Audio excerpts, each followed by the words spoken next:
Fala jovens, sejam muito bem-vindos a mais um episódio do Jam Podcast, um podcast que a gente fala de atitude empreendedora, negócios, marketing e relacionados, né, Thiagão? É isso aí. E hoje a gente tem um convidado especial, hein, cara? Caraca, bicho, puta cara, que honra estar aqui. Pablo Bravo, quem não conhece, sigam nas redes sociais, @Pablo Bravo. É um cara que eu tenho profunda admiração, mentor, coach, psicólogo de formação. Puta trabalho legal nas redes aí falando sobre liderança. Bem-vindo, meu.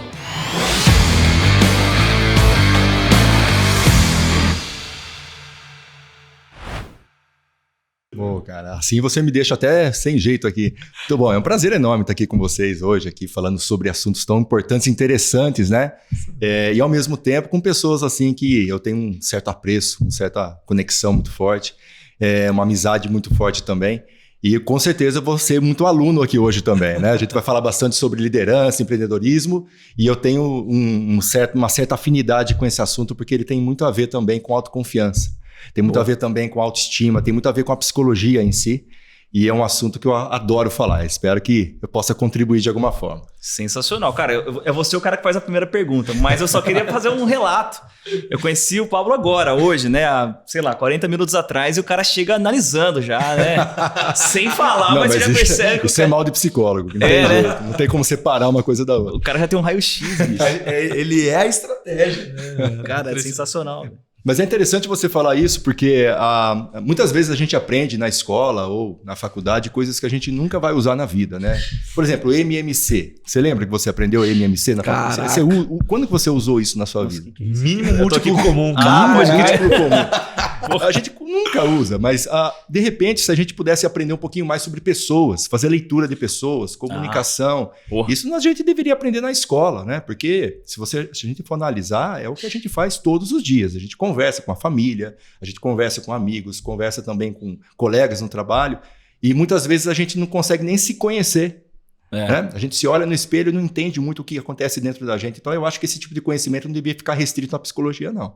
A gente deveria aprender... Explorar isso, né? Exatamente. Fantástico. E por isso que a gente analisa. Na verdade, todo mundo deveria fazer isso, né? É verdade. Pra gente poder parte do processo, né? Exatamente. De conexão mesmo. Eu acredito que faz parte do processo humano. Porque Perfeito. A partir do momento que você é um ser humano, você também tem que aprender a lidar com seres humanos, né? Eu acho que isso deveria ser o que a gente deveria fazer desde a escolinha. Cara, muito bom. E analisar, usando a palavra do Bruno, analisar é um dos princípios básicos do network.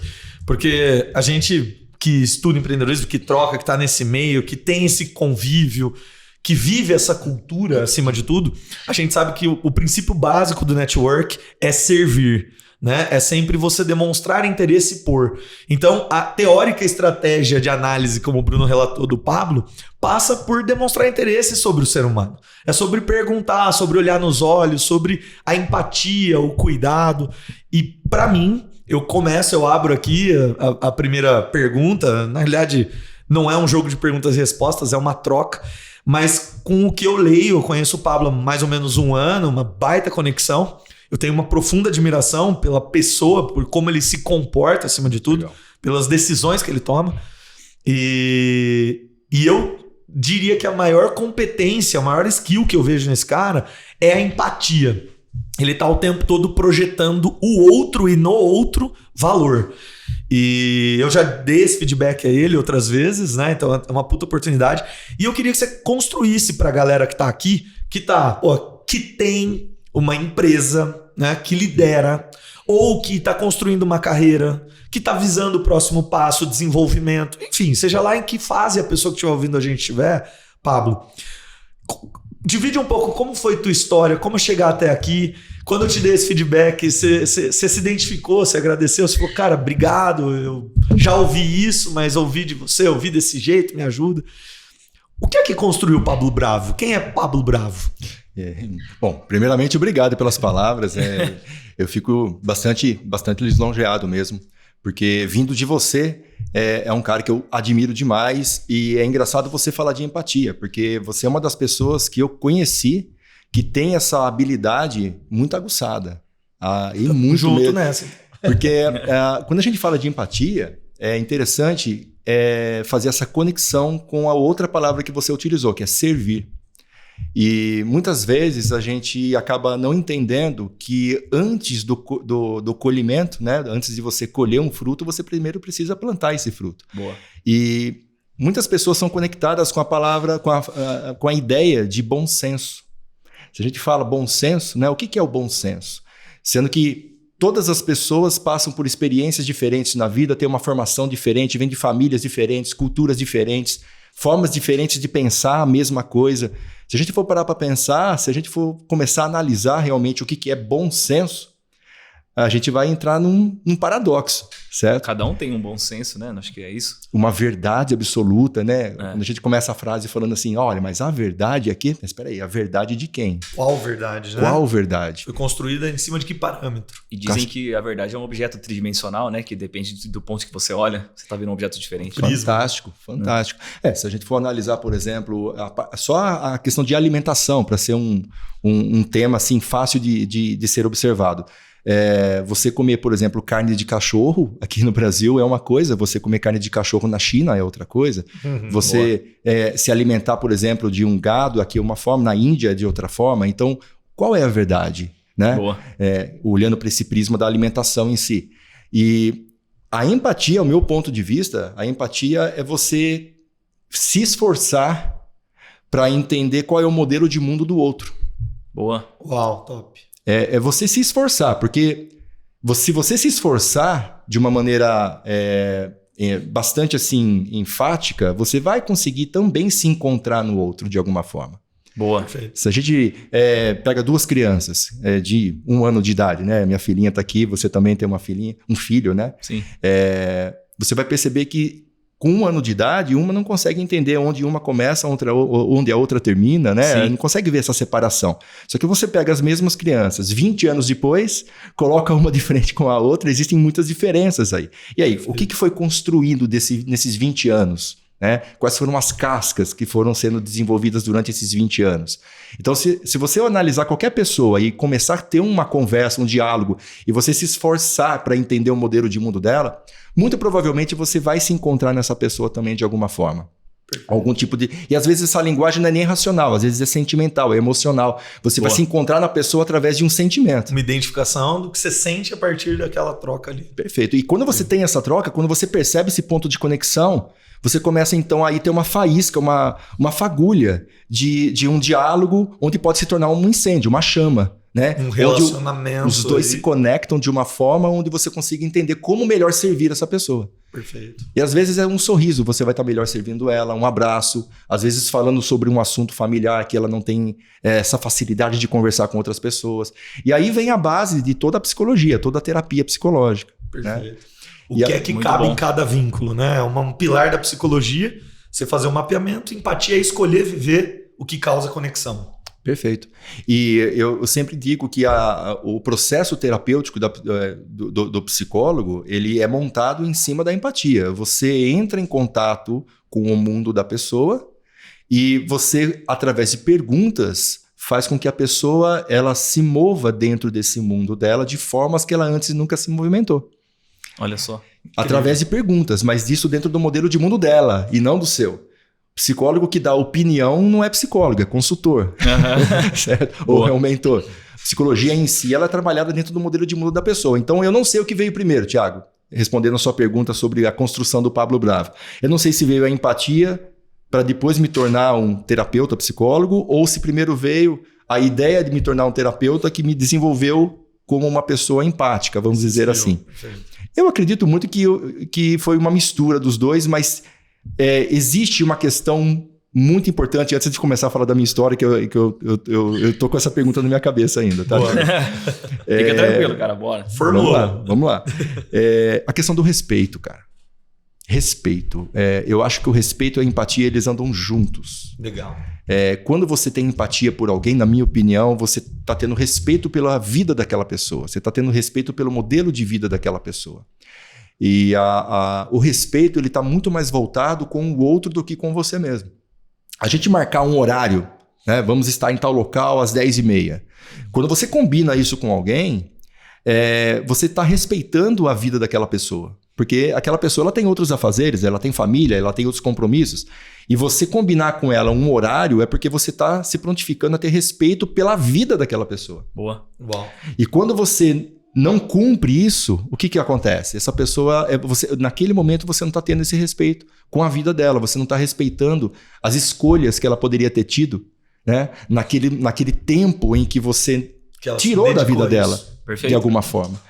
E o respeito, ele tem muito a ver com você respeitar, a empatia tem muito a ver com você respeitar a forma como que a pessoa construiu a vida dela dentro das experiências dela. Boa. E às vezes uma coisa que é simples para você, para aquela pessoa é uma coisa muito complexa. E você respeitar isso, cara, é a fonte de qualquer tipo de conexão. O que é o bullying? Né? O bullying é justamente a falta de percepção que algumas coisas para alguém não é tão fácil quanto é para você.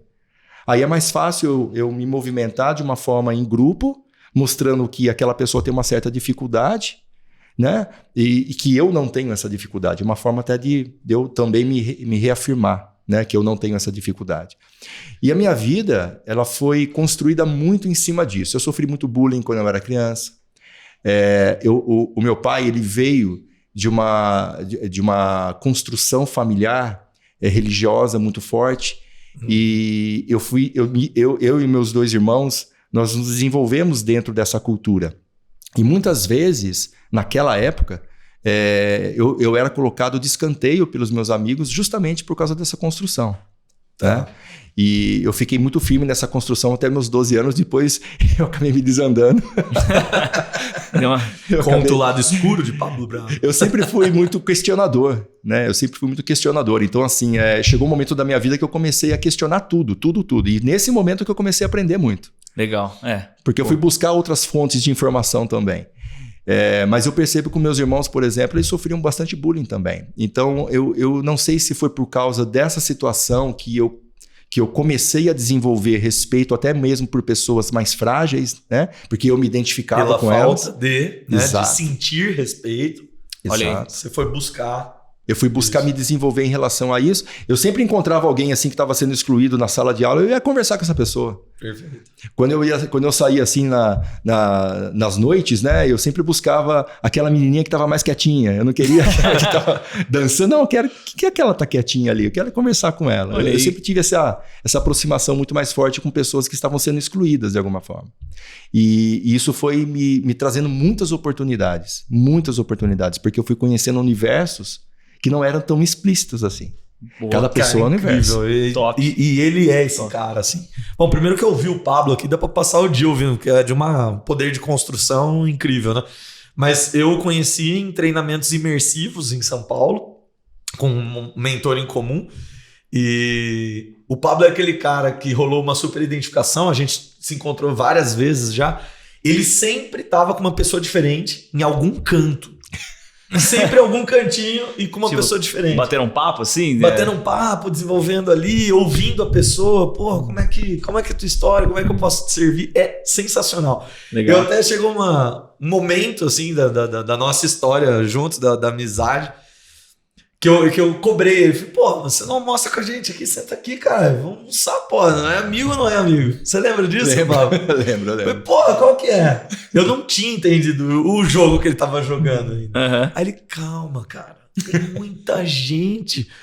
Ele foi alguma coisa parecida com isso. Nossa amizade não é menos ou mais se eu vou almoçar com vocês. Tem mais gente aqui. Porra. Entendi. E aí você viu o Pablo ali, o Pablo aqui, o Pablo aqui. Ah, mas o Pablo não dá muita atenção. Eu falei, não, o Pablo tá jogando um outro jogo. Olha aí. Ele tá dando atenção pro mundo, não é pra um. E isso não cria menos ou mais conexão. A nossa conexão continua forte, a gente tá se falando sempre. Outro dia precisei de uma opinião, falei, cara, preciso trocar uma ideia, preciso de uma opinião. Pablo, arruma um tempo pra mim. Ele fez questão, não, consigo te encaixar na agenda. 7 horas da manhã. Porra, eu tô pedindo, velho, pode ser às 3 horas da manhã. Uhum. Incrível, o cara tava lá pra me ouvir, pra me dar um insight. Ele não me disse nada, Bruno. Ele só me encheu de pergunta. Olha aí. E eu entendo o processo, aplico o processo, mas eu permiti que ele percorresse o caminho Total. comigo, eu me permiti percorrer o caminho que eu precisava de alguém que me conduzisse, sabe? Olha aí que massa. Para tirar uma dúvida ali, um ponto de reflexão, né? O livro do Flávio Augusto é ponto de inflexão. Eu falo que é o ponto de reflexão. Você precisa de alguém, você que tá ouvindo, precisa de alguém na tua vida que te faça a pergunta certa. Vocês não precisam de alguém que cague regra na tua vida, que diz o que você tem que fazer, o que não deve fazer. Toda vez que você ouve alguém te dizendo o que você tem que fazer, você tende a se incomodar. Aquilo tende a ser questionado. É uma questão intuitiva, até psicológica. O Pablo pode até desdobrar em cima disso. Mas quando alguém te faz uma pergunta, e essa pergunta, a partir da reflexão sobre essa pergunta, aquilo te instiga uma resposta, te gera um caminho. Esse é o caminho que vai te levar ao próximo passo. Então, tudo que você precisa não é de alguém que te leve, é de alguém que te faça uma pergunta inteligente. E ter o Pablo aqui é ter a certeza de que a gente tem alguém que faça uma pergunta inteligente. Top. E quando ele falou, porra, vai ser uma honra estar no podcast, eu não tenho dúvida que ele pensou quais são as perguntas que esses caras vão me trazer. Porque é a gente que dita o caminho, né? Boa. Falei demais, mas cara, Não obrigado. falou nada, cara. Dá pra gente ficar ouvindo você, porque não é todo mundo que tem essa percepção.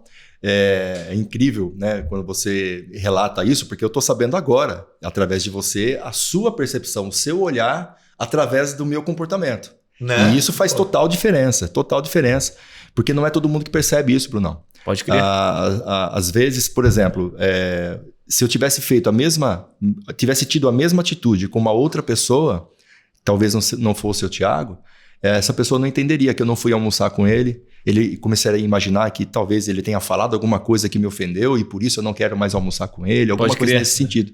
Não, ele já captou na hora. E é muito difícil isso em termos de relacionamentos. E é engraçado você colocar dessa forma, porque eu não te contei, tá?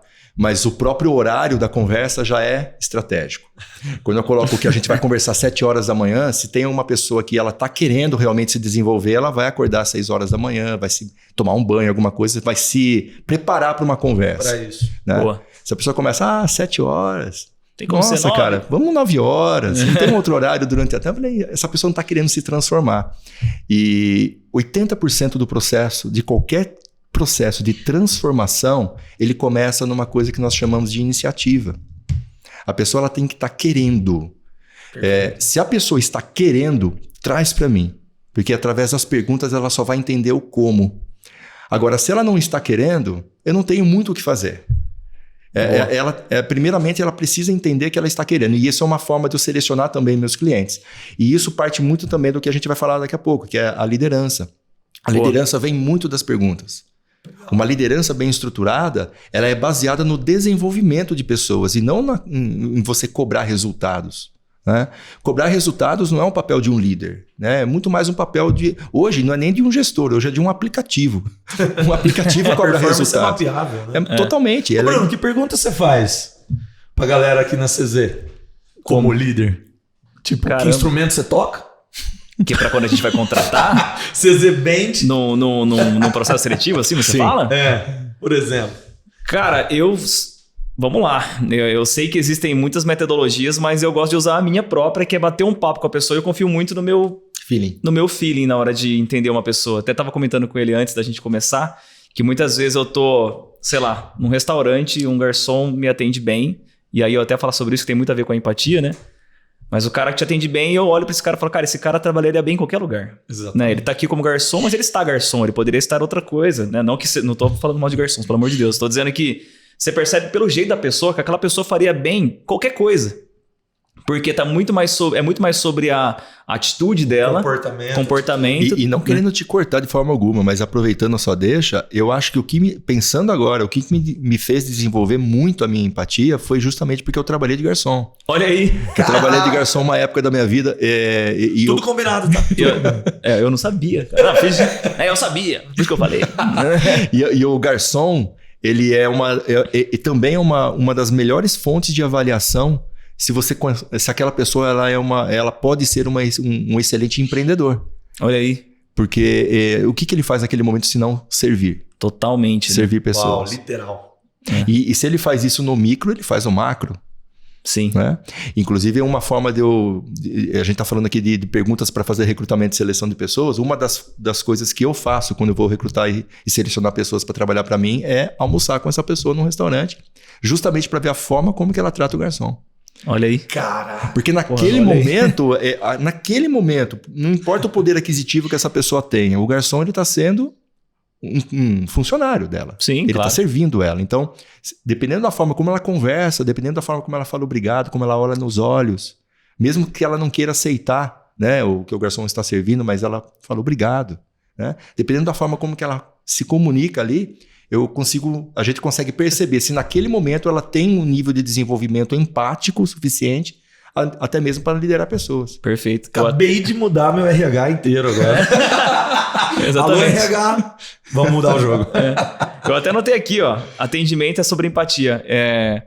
Isso acho que, com certeza se aplica para qualquer negócio, mas falando especificamente aqui de agência, a gente tem a figura do atendimento, né, o gestor de contas, e é incrível como a gente vê que os melhores gestores de contas, né, que têm mais performance, os que, enfim, conseguem entregar o melhor trabalho, são os que conseguem se comunicar melhor, que têm mais empatia, não tem absolutamente nada a ver com conhecimento técnico de propaganda, publicidade, marketing. É claro que isso é importante, mas você vê que o cara que performa é o cara que consegue conversar, que consegue se sair bem de situações muitas vezes difíceis, que tem conversas difíceis de uma maneira leve, né? Isso também para dentro da empresa, mas principalmente com o cliente.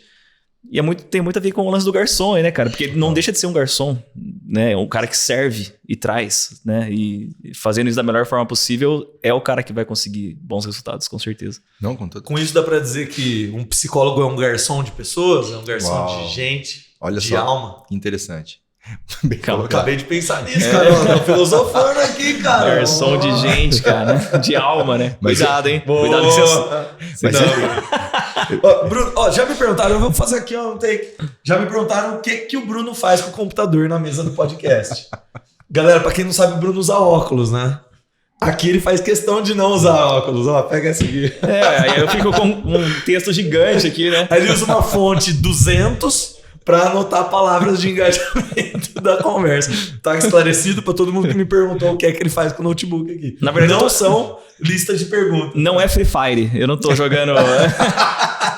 Não é paciência. Paciência, Counter-Strike. Não tô jogando. Infelizmente, aqueles caras... Eu nem gosto de videogame. Boa. Doideira. Volta, vai. Cara, deixa eu te fazer uma pergunta agora. Bora lá, Bruno. Esse lance da empatia, né, que concordo totalmente, né? Você falando agora parece que clareou como isso está na base das relações, né, da comunicação. O quanto isso é construído a partir da maturidade das pessoas? Porque me parece que tem muito a ver com maturidade também, Total, né? Ir percebendo isso. Total. A gente até falou disso. Eu olho a minha versão de 15, 20 anos atrás e vejo o quanto faltava disso, né? Uhum. E me parece que a maturidade ajudou a construir isso. Fala um pouco sobre como isso... Não, claro. E é só fazendo um link, eu olho naquela câmera ali, né? É só fazendo um link, pessoal. Tudo que a gente está falando aqui é empreendedorismo.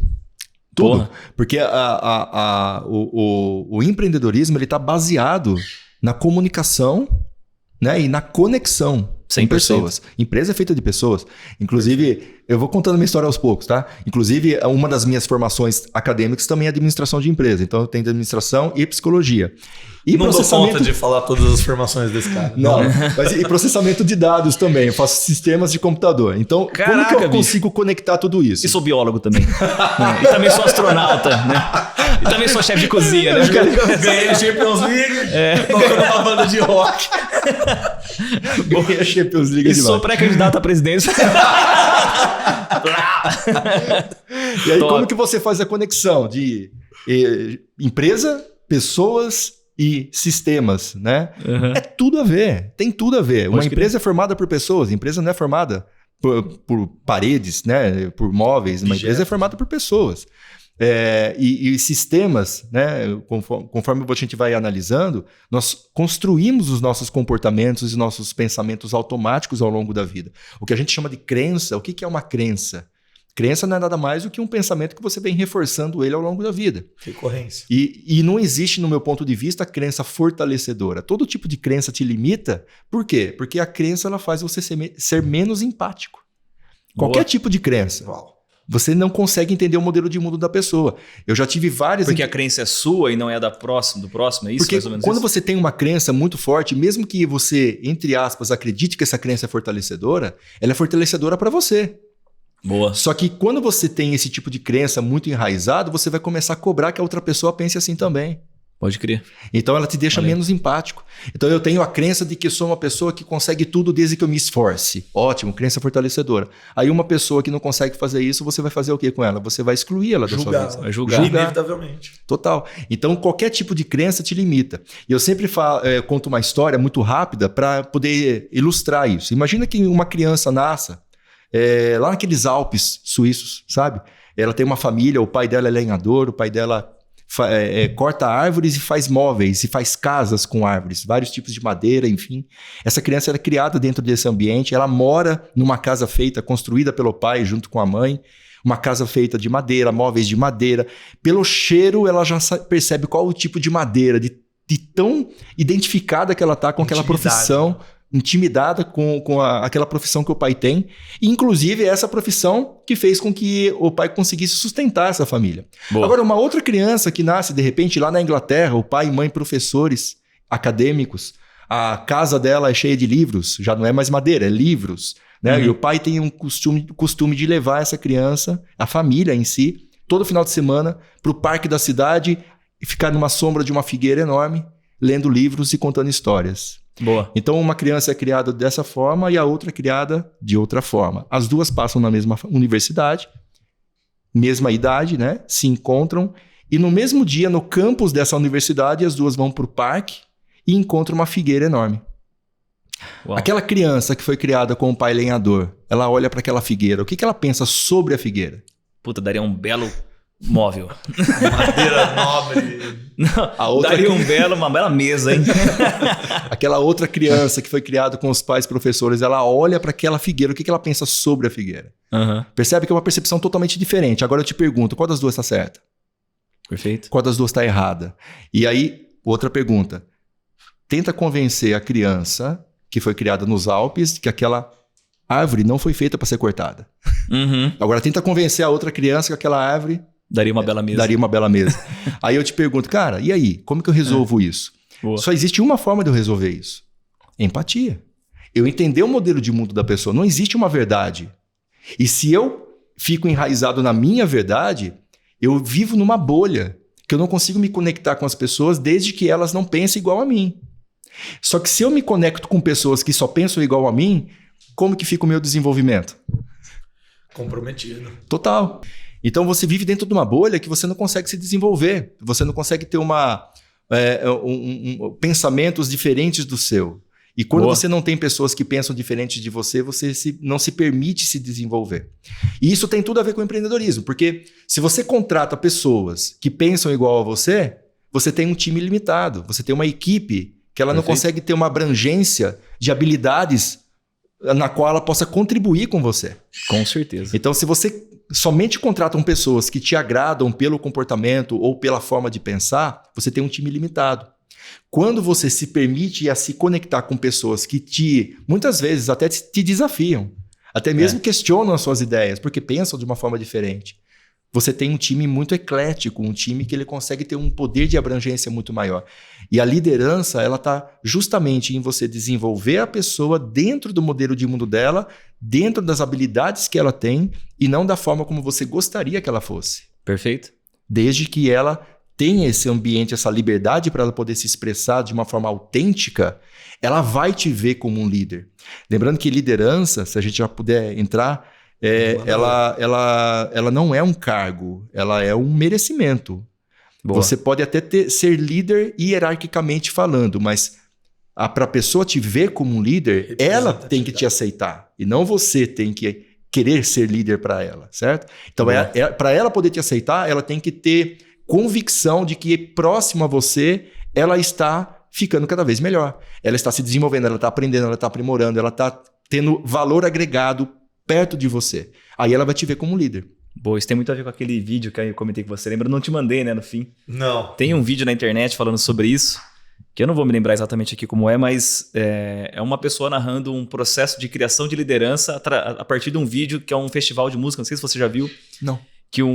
É um festival de música, todo mundo tá sentado, e de repente uma pessoa levanta e começa a dançar loucamente sozinha, ali no meio desse festival. E em algum momento, uma segunda pessoa levanta e começa a dançar com ela. Tá. Sabe qual é? Sei. É incrível. Sei. Porque toda a narrativa mostra que essa pessoa que levantou primeiro, no começo, ela era uma pessoa vista como doida, como maluca, né? Só que ela só se torna um líder a partir do momento que ela tem pessoas que compram a ideia dela e vai. Então, a construção de um líder depende completamente das outras pessoas o aceitarem, né? Da forma como ele contagia. Existe uma diferença muito grande entre você contaminar e contagiar. Nesse caso é contagiar. Porque através da espontaneidade, da autenticidade, porque muitas vezes a gente não faz isso, mas tá todo mundo querendo fazer isso. Todo mundo quer dançar, quer falar, mas não, o que os outros vão pensar? Exato. Aí quando você vê uma pessoa sendo autêntica, corajosa, e ela é corajosa de colocar as vontades dela à tona, as necessidades dela à tona, você começa a se identificar. Por quê? Porque você também quer aquilo. Boa. Apesar de você estar se resguardando ali, você quer aquilo. E o líder, ele tem esse poder dele contagiar as pessoas. Diferente, por exemplo, de uma pessoa negativa, de uma pessoa que só fala dos problemas e não das soluções, aí ela está contaminando as outras pessoas. Né? E uma liderança construída dentro de uma cultura onde você permite as pessoas serem elas mesmas, dificilmente uma pessoa que não tem esse tipo de pensamento consegue se adequar. Ela mesma não se permite mais ficar num ambiente desse. Quando a gente começa a falar muito de pessoas, quando a gente começa a falar muito dos problemas dos outros, dependendo do ambiente que você tá, você não tem uma conversa que ela começa a ter ela se prolongue muito tempo, né? A pessoa ela não se sente bem ali dentro de uma cultura construtiva. A gente aqui na agência, inclusive, brinca que a gente não desliga pessoas, a gente expele pessoas, porque a pessoa é expelida com o tempo. Repelente. A gente tem um senso de cultura, um senso de empresa que a pessoa, quando não se encaixa, o sistema cospe essa pessoa para fora automaticamente. Expurga. Isso é muito real. E eu queria pegar um gancho, inclusive, no que você falou. A gente falou acho que no último programa sobre a escolha de sócio, né? E em algum momento a gente falou sobre isso, né? Que geralmente as empresas, os empreendedores começam uma empresa escolhendo um sócio porque é amigo, porque teve a ideia junto, porque é um familiar. Não existe, na verdade, uma grande consciência do que levar em consideração na hora de começar um negócio com alguém.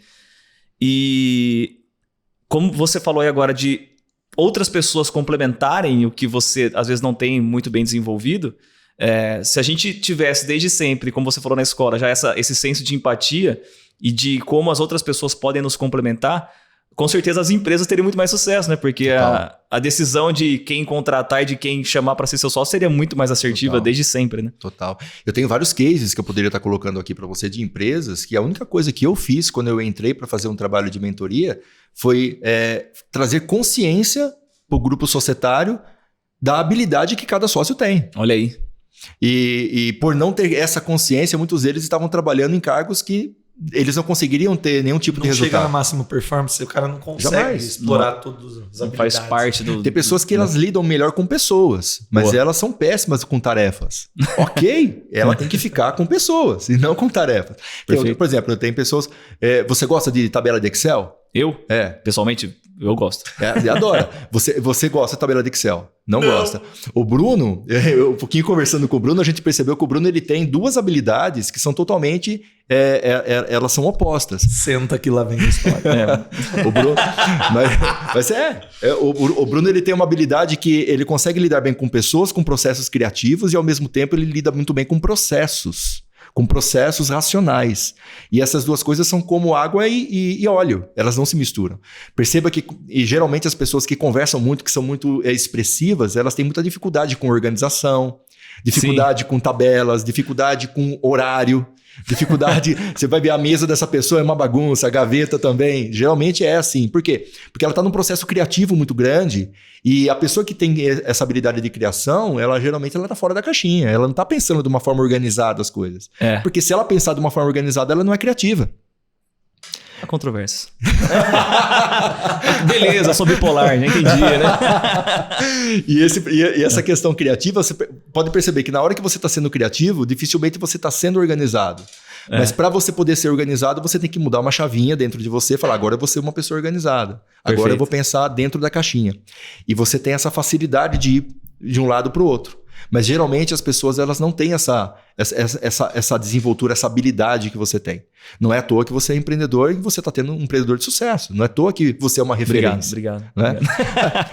Faz o Pix aí depois. É verdade. Quantas pessoas você conhece que tem essa facilidade que você tem de lidar com pessoas e processos ao mesmo tempo? Ah, puta, cara, não sei. Então é só olhar para as evidências. Tem que parar pra pensar. Quando eu falo que você é uma pessoa diferenciada, é só você olhar para as evidências. São poucas pessoas que você talvez conheça. Quantas pessoas você conhece, Thiagão? Difícil. Muito difícil. Muito difícil. E quando você entende essa divergência de habilidades, você tem que se agarrar com pessoas que têm habilidades diferentes da sua. Perfeito. É isso. E ao mesmo tempo, têm habilidades diferentes, mas têm a mesma visão. Boa. Então eles têm a mesma visão, estão apontando. É igual o futebol. O goleiro ele tem uma habilidade diferente do atacante, mas os dois têm a mesma visão. Eles querem ganhar o jogo, eles querem fazer gol e tomar menos gol. Né? Boa. Ganhar o campeonato e assim por diante. Quando você perguntou sobre como a gente, então, escolhe pessoas, né? Eu acho que é muito sobre isso. A gente coloca um objetivo em comum e a gente entende que cada pessoa vai para aquele objetivo de um jeito diferente. Tem um que vai escolher ir de moto, outro de barco, outro a pé. E mas você a gente respeita sabe... isso. Perfeito. Empatia é respeitar o processo do outro. Que estamos todo mundo indo para o mesmo lugar, né? Por isso que eu ouvi uma frase uma vez, eu me identifiquei demais, e isso pode servir para muita gente. Eu ouvi isso do nosso mentor em comum, e ele disse assim, para você chegar na tua máxima eficiência, é necessário desequilibrar. Total. Para você alcançar o maior nível de sucesso, dificilmente você vai ser uma pessoa equilibrada. Então até quando você brincou agora há pouco com a fala dele, de que tipo, é difícil você ver um cara extremamente criativo sendo organizado. É necessário ter um nível de consciência suficiente para se permitir desorganizar para criar. Então quando Boa. você fala do Bruno, por exemplo, e aqui eu queria evidenciar muitas coisas, eu acho que dá para trazer muita coisa aqui. Quando você fala do Bruno, ele é um cara que eu admiro porque o Bruno estimulou a criatividade dele durante toda a jornada.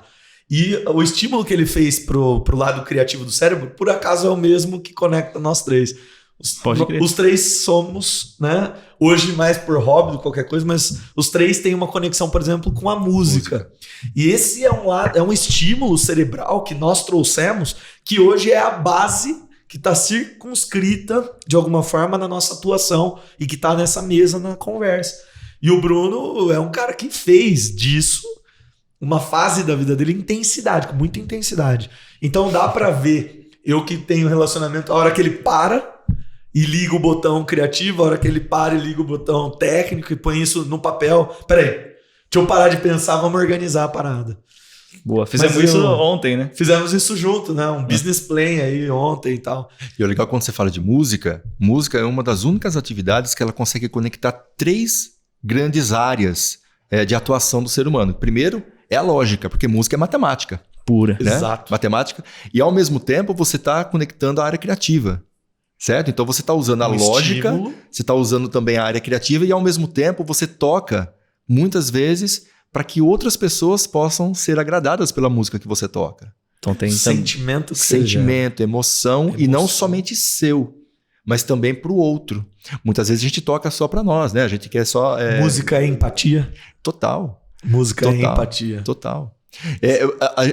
Nós tocamos música, nós trabalhamos com música para ter uma realização pessoal, porém a gente quer também que a outra pessoa escute a música que a gente aprecia, muitas vezes o nosso gosto musical, ela conecta através de uma outra linguagem, que não é a linguagem vocal, que não é a linguagem escrita, é uma linguagem muito mais a ver com sentimento. E você junta tudo isso, matemática, sentimento, né, criatividade numa coisa só. E se você estimula isso por muito tempo, você está trabalhando áreas diferentes do seu cérebro.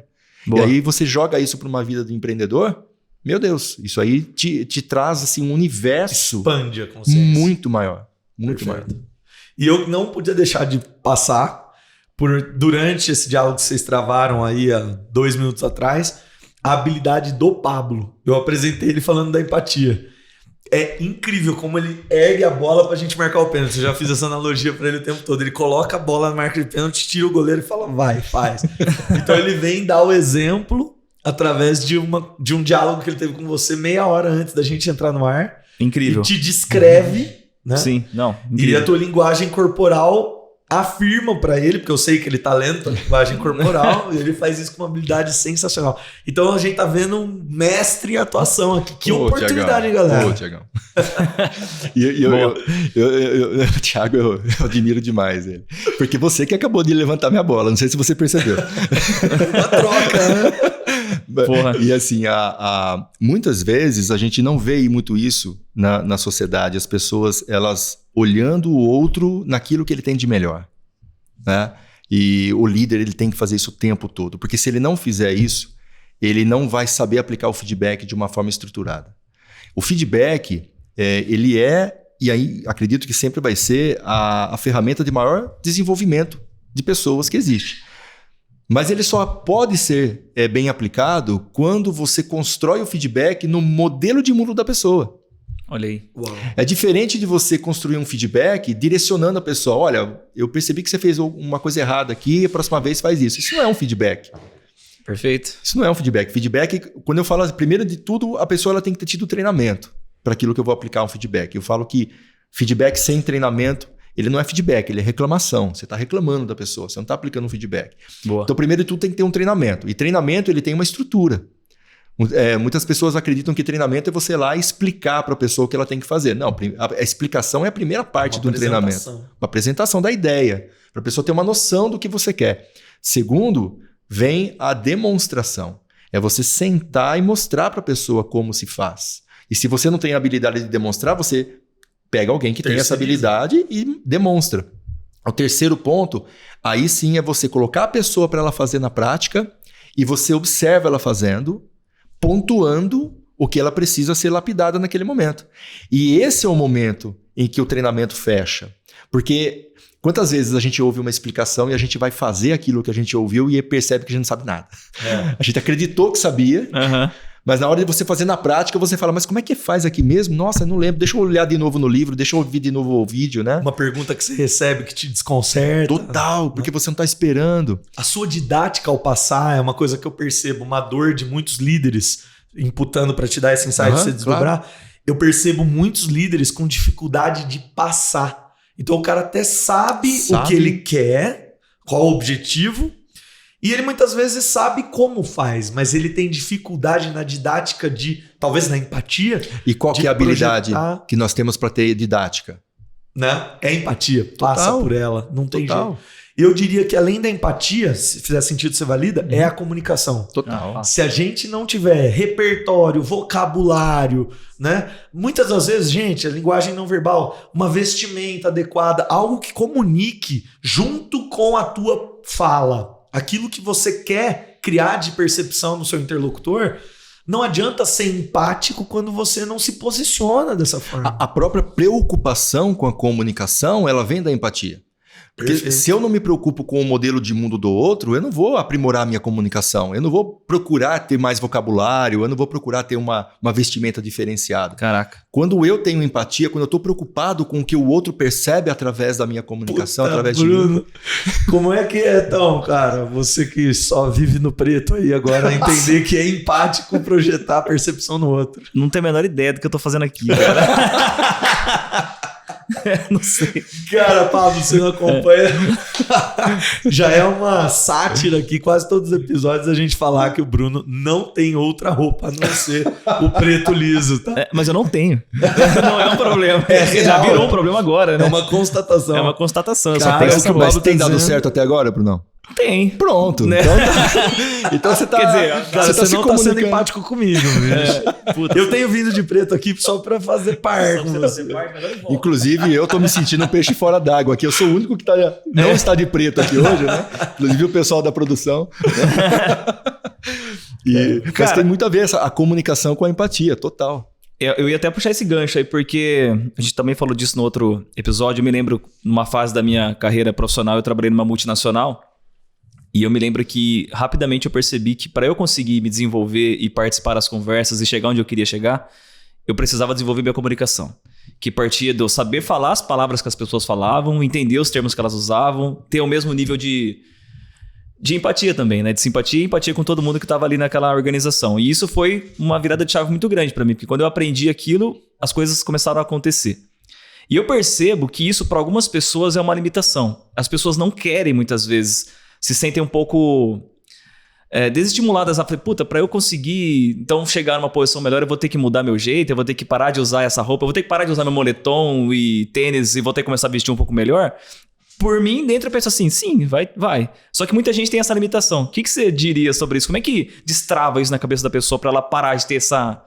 Muitas pessoas confundem a autenticidade, né, com excesso de liberdade.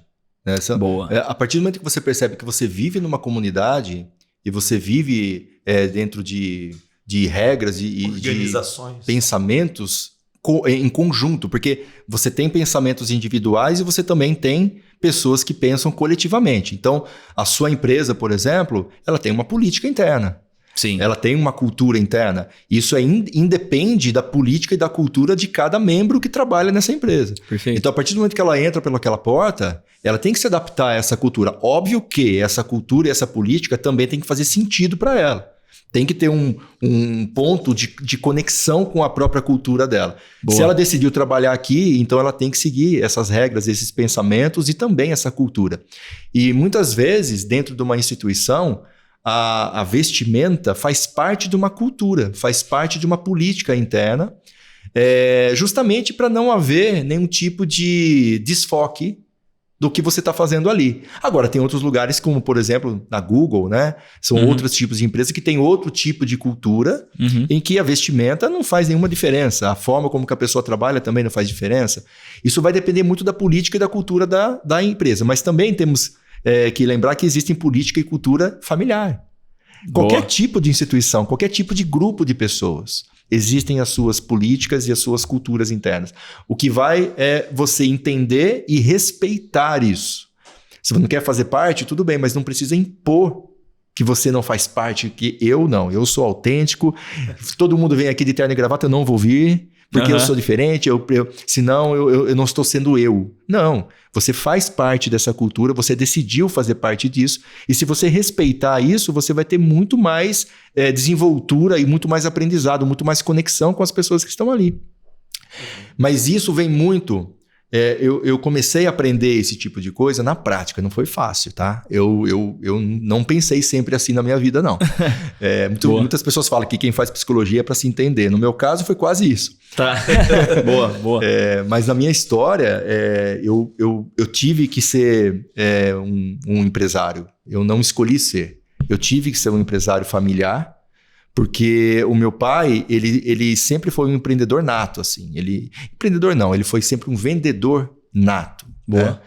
Só que se a gente for pensar em termos de cultura, um empreendedor há 30 anos atrás, ele tinha totalmente uma percepção de negócios diferente de um empreendedor de hoje. Muito. E o meu pai, ele sempre foi um excelente vendedor. Então, na história dele, para você ter uma ideia, meu pai ele começou a vida dele vendendo bolinho na rua. E com 17 anos de idade, a mãe dele fazia bolinhos, coxinhas, né? E ele saía na rua vendendo, mas porque ele via o pai dele fazendo isso e ele não se conformava com o pai dele, né? Com uma certa idade, fazendo isso, daí ele começou fazendo no lugar do pai. Olha aí. Aí de repente ele começou a vender mais do que o pai, daí a mãe dele aposentou o pai, agora você que vai vender na rua, daí ele começou a vender. 10 anos depois, com 27 anos de idade, ele já era pai de 5, né? Eu tive outros irmãos, eu perdi 2 irmãos, então hoje eu tenho um irmão e uma irmã, e ele já foi pai de 5 com 27 anos de idade, e ele começou a trabalhar com calendários, folhinhas, e ele já tinha recursos para ele, de repente, sustentar 3 gerações. Caramba. Em 10 anos ele fez isso, do zero, do nada ele construiu isso. Então, eu aprendi muito isso com ele, só que ele não se adaptou com as mudanças do mercado, acabou perdendo quase tudo que tinha, na mudança de plano real, né, 94, e eu me senti na obrigação de ajudar ele, de administrar a empresa dele. Então eu me tornei um empreendedor meio que na ideia de ajudar meu pai. E fiquei nessa por 18 anos, dentro de uma indústria familiar. Quase repetindo o funcionamento dele com teu avô. Total. Incrível. E inclusive, isso é uma reflexão que eu fiz há pouco tempo. Devolve o Pix que ele vai te fazer. E depois de todo esse tempo, eu tive que aprender dentro de uma indústria metalúrgica, Caramba. né? A como um moleque, né? Eu era moleque na época, com 22 anos de idade, tinha pessoas de casa que tinha quase a mesma idade que eu tinha, né? De idade mesmo. Então daí que eu comecei a aprender a me comunicar com eles. Como que eu, um moleque que não conhecia a função de cada um ali dentro, ainda mais um moleque, né? Poderia liderar essas pessoas. Eu tive que aprender isso em 3 anos. 3 anos eu me desenvolvi dessa forma. E graças a Deus deu tudo certo, a indústria ela foi muito bem sucedida e a gente até vendeu já essa indústria. Então eu aprendi que a adaptação que você tem que ter dentro de ambientes que pensam diferente de você, ela faz você ser uma referência muitas vezes para essas pessoas de como pensar um pouco diferente do que eles pensam ali dentro também. Boa. Com certeza. E aí você consegue ajudar a empresa a se expandir de alguma forma. Foi essa cultura nova que eu trouxe. Só que não foi um processo fácil. Uhum. Foi empírico, né? Foi. Teve uma época que eu tive que mandar meu pai embora da empresa. Caramba. Uau. E foi a decisão mais difícil que eu tomei na minha vida. Porque ele não tinha ainda um nível de consciência para entender que a presença dele lá dentro estava, de certa forma, afundando a empresa. Então a empresa ela teve 3 datas de falência, que estava prevista que ia acontecer.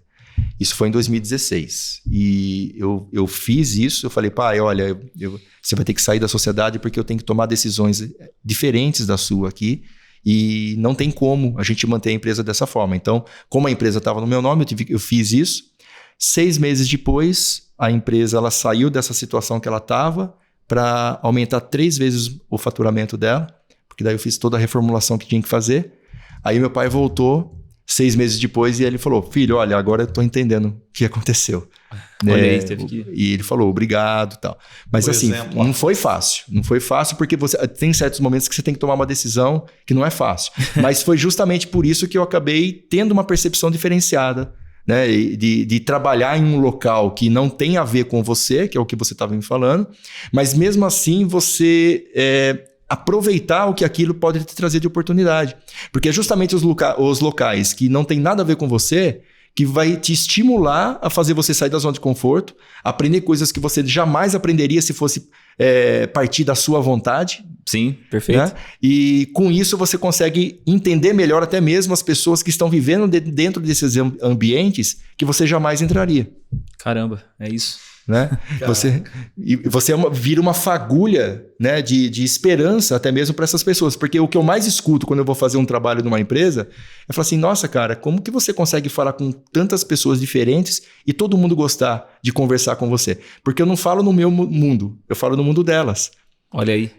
Mas eu só consigo fazer isso porque eu me permiti entrar em lugares diferentes. Caramba, eu vou te pedir uma dica então agora, que eu acho que vai servir para muita gente. É para mim, tá? Mas eu acho que vai servir para todos vocês, inclusive, que estão assistindo aí.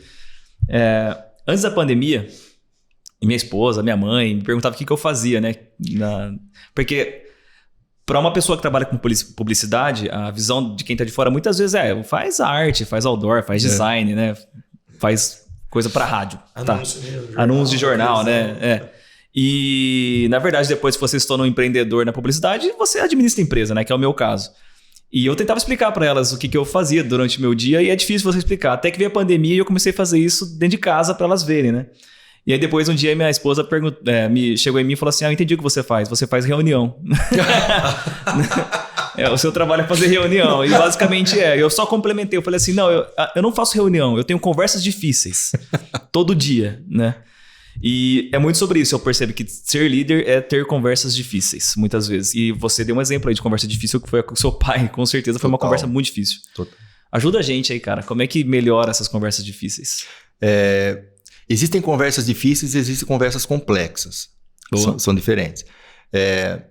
O difícil ele é o contrário do fácil, né? O complexo é o contrário do simples. Ok. Eu acredito que existem conversas difíceis, porém simples. Boa, dá pra fazer uma matriz, né? Simples e fácil. Total. Complexo, enfim, né? Vocês entenderam. Porque justamente... Eu vou errar se eu tentar falar as 4 aqui agora. O lado racional, vó. Né? No Excel, a gente tá no criativo, né? Vim pro racional. Me dá 1 minuto eu faço no Excel. quase sempre as conversas difíceis são simples. Quase sempre. Ah, boa. Faz sentido. E a gente torna essas conversas complexas. Então, a dica que eu te dou é manter ela simples. Pai, sai daqui! Tô brincando. Foi mais ou menos isso, tá? Sobe a letra. Caralho, pai, vai cortar a grama em casa. Porque o que acontece muito? A gente tenta explicar demais uma decisão nossa. Boa. A gente tenta justificar demais. E muitas vezes a pessoa não está preparada para entender isso. Ela tá, aí vem a empatia de novo. Ela está num modelo de mundo, ela está numa percepção em que ela entende que você faz reunião e acabou. O que você faz é reunião. Tá, já entendi e tal. É só até aí que dá para ir, né? Daí você tenta explicar mais, essa pessoa ela não está querendo que você explique mais, sabe? Ela não está aberta para isso. Geralmente a pessoa ela está aberta para aquilo que ela pergunta. Perfeito. Se ela não perguntou, ela não está aberta para ouvir mais. Então, quando você fala dentro do modelo de mundo dela, em cima daquilo que ela está aberta a ouvir, a conversa fica simples. Boa. Então, por exemplo, a conversa que eu tive com meu pai. Falei, pai, é o seguinte, olha, na minha forma de ver, a empresa está precisando de coisas que talvez você não queira fazer. Só que ela precisa disso, e eu estou vendo que ela precisa disso. Boa. Então, como a gente está tendo essa divergência de opiniões, eu vou ter que assumir ela sozinho. Essa foi minha conversa com ele. Olha aí. Entende? Fácil dele entender. Agora, se eu começasse a falar para ele sobre fluxo de caixa, começasse a falar para ele sobre custo fixo, custo variável, coisa que não era o mundo dele, né? Pode crer. Margem de contribuição, ele não ia entender. Ele ia acreditar que talvez eu estivesse querendo enrolar ele para algum outro tipo de objetivo. Perfeito. Né? Então, eu acho que falta muitas vezes simplicidade nas conversas. Você explicar para a pessoa dentro do que ela consegue entender naquele momento dela. Ela pode entender de uma forma mais complexa lá na frente, talvez não. E isso varia muito, isso não tem nada a ver com o desenvolvimento intelectual da pessoa, não. Existem vários assuntos, por exemplo, que a minha forma de percepção é extremamente limitada. E eu vou para você poder me explicar sobre esses assuntos, você vai ter que falar comigo como se eu fosse criança. Agora, como vai ter outros assuntos que a gente tem um nível de maturidade maior. Então nós temos níveis de maturidade em diferentes áreas. A gente não tem um nível de maturidade fixo. Né? Eu não sou maduro o suficiente. Não, eu sou maduro o suficiente para algumas coisas e para outras não. Se a gente consegue entender isso, você muda a sua comunicação dentro do nível de maturidade daquele assunto que aquela pessoa tem e você também. Você acabou de explicar um princípio da publicidade aí, sabia? Não sei se você sabe. Não sabia. Que quando a gente vai fazer uma comunicação para o mercado, nada mais é do que a gente está também... A gente está atuando dentro do mundo das outras pessoas. A gente tem que falar a linguagem que as pessoas entendem. Não as que a gente acha que... As pessoas... E uma pessoa específica, um grupo, um nicho específico. Um corte né? específico de pessoas, né? Um nicho. Então, a gente tem que partir do princípio de qual é a maturidade que as pessoas têm naquele tema para que a gente use os termos e as palavras corretas para que elas entendam. Inclusive, na semana retrasada, acho que você deve ter visto um stories que eu fiz, que a gente foi fazer um focus group, que é uma pesquisa de grupo, que a gente senta com as pessoas para falar sobre um assunto específico, um nicho de mercado, um produto, alguma coisa, em que a gente pega as percepções e a gente, nessa conversa, nivela. A gente entendemos que esse nicho de pessoas tem até esse nível de maturidade sobre esse assunto, então a partir daí a gente cria uma comunicação, que é exatamente a mesma coisa que você acabou de falar. Uau. Então, psicólogos são publicitários, na verdade. Ou o contrário, né? Caraca, né? Todo mundo deveria ter um pouco de psicologia, é o que ele trouxe. A gente deveria investir mais tempo em entender o funcionamento humano para conseguir ser mais assertivo no nosso trabalho, no nosso dia, enfim. Isso cabe para todas as atuações. Eu trabalho com imóveis. Eu ia perguntar para você, como é que é isso tratando com tanto os colaboradores, mas principalmente as pessoas, os clientes? Porque você está, no seu caso, trabalhando com o sonho das pessoas, né? Muito sobre uma construção de patrimônio muito importante na vida da pessoa, né? O produto que você entrega. E tem gente que vive o sonho na planilha de Excel. Tem gente que a primeira coisa que precisa saber é, cara, eu preciso do valor aqui para eu pôr na minha planilha para ver se a conta fecha. E aí eu tenho que lembrar que aquilo também é um sonho. Que pra gente alcançar a última linha da planilha, existe uma construção que passa até pela criatividade. Boa. Mas aí a minha empatia é entender que aquilo é uma dor e como é que eu remedio aquela dor. Então, a psicologia tá em qualquer tipo de atendimento, assim. Eu acho que é fundamental que nós nos tornemos empáticos para aumentar o nível de conversão, engajamento. Boa. Eu fiz uma comunicação essa semana na minha rede social que deu uma baita repercussão, Pablo, quando eu disse... Eu estava comunicando com parceiros de negócios, que é a galera que me presta serviço na construção civil, os fornecedores, empresas, prestadores de serviço, enfim.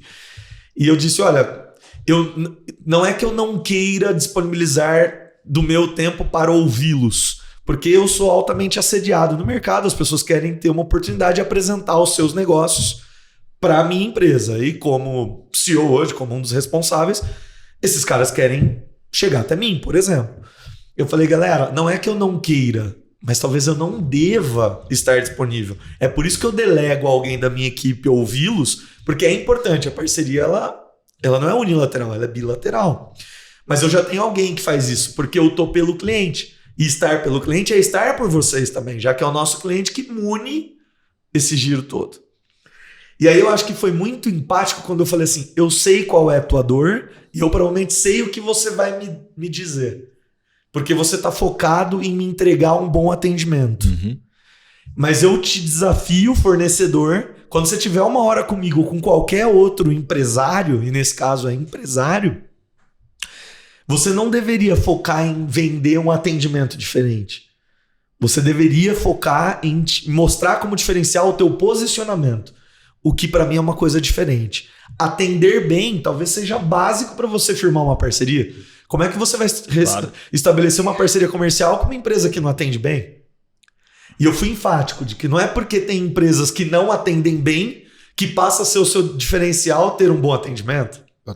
Porque aí você está se balizando por baixo, com por certeza. baixo, nivelando por baixo. Então, quando a gente fala de ter uma comunicação diferenciada, não passa só por ter um atendimento bom. A comunicação diferenciada, o atendimento bom, talvez ele parta de uma premissa de você ter o conhecimento técnico necessário e ter respeito pelo outro a ponto de ser minimamente educado, enfim, se preparar para atender o seu consumidor, o teu cliente. Ter uma comunicação bem feita, para mim, ele extrapola o que é um bom atendimento, porque é como você se posiciona. E por que eu estou trazendo esse case aqui, que deu uma baita repercussão nas minhas redes sociais?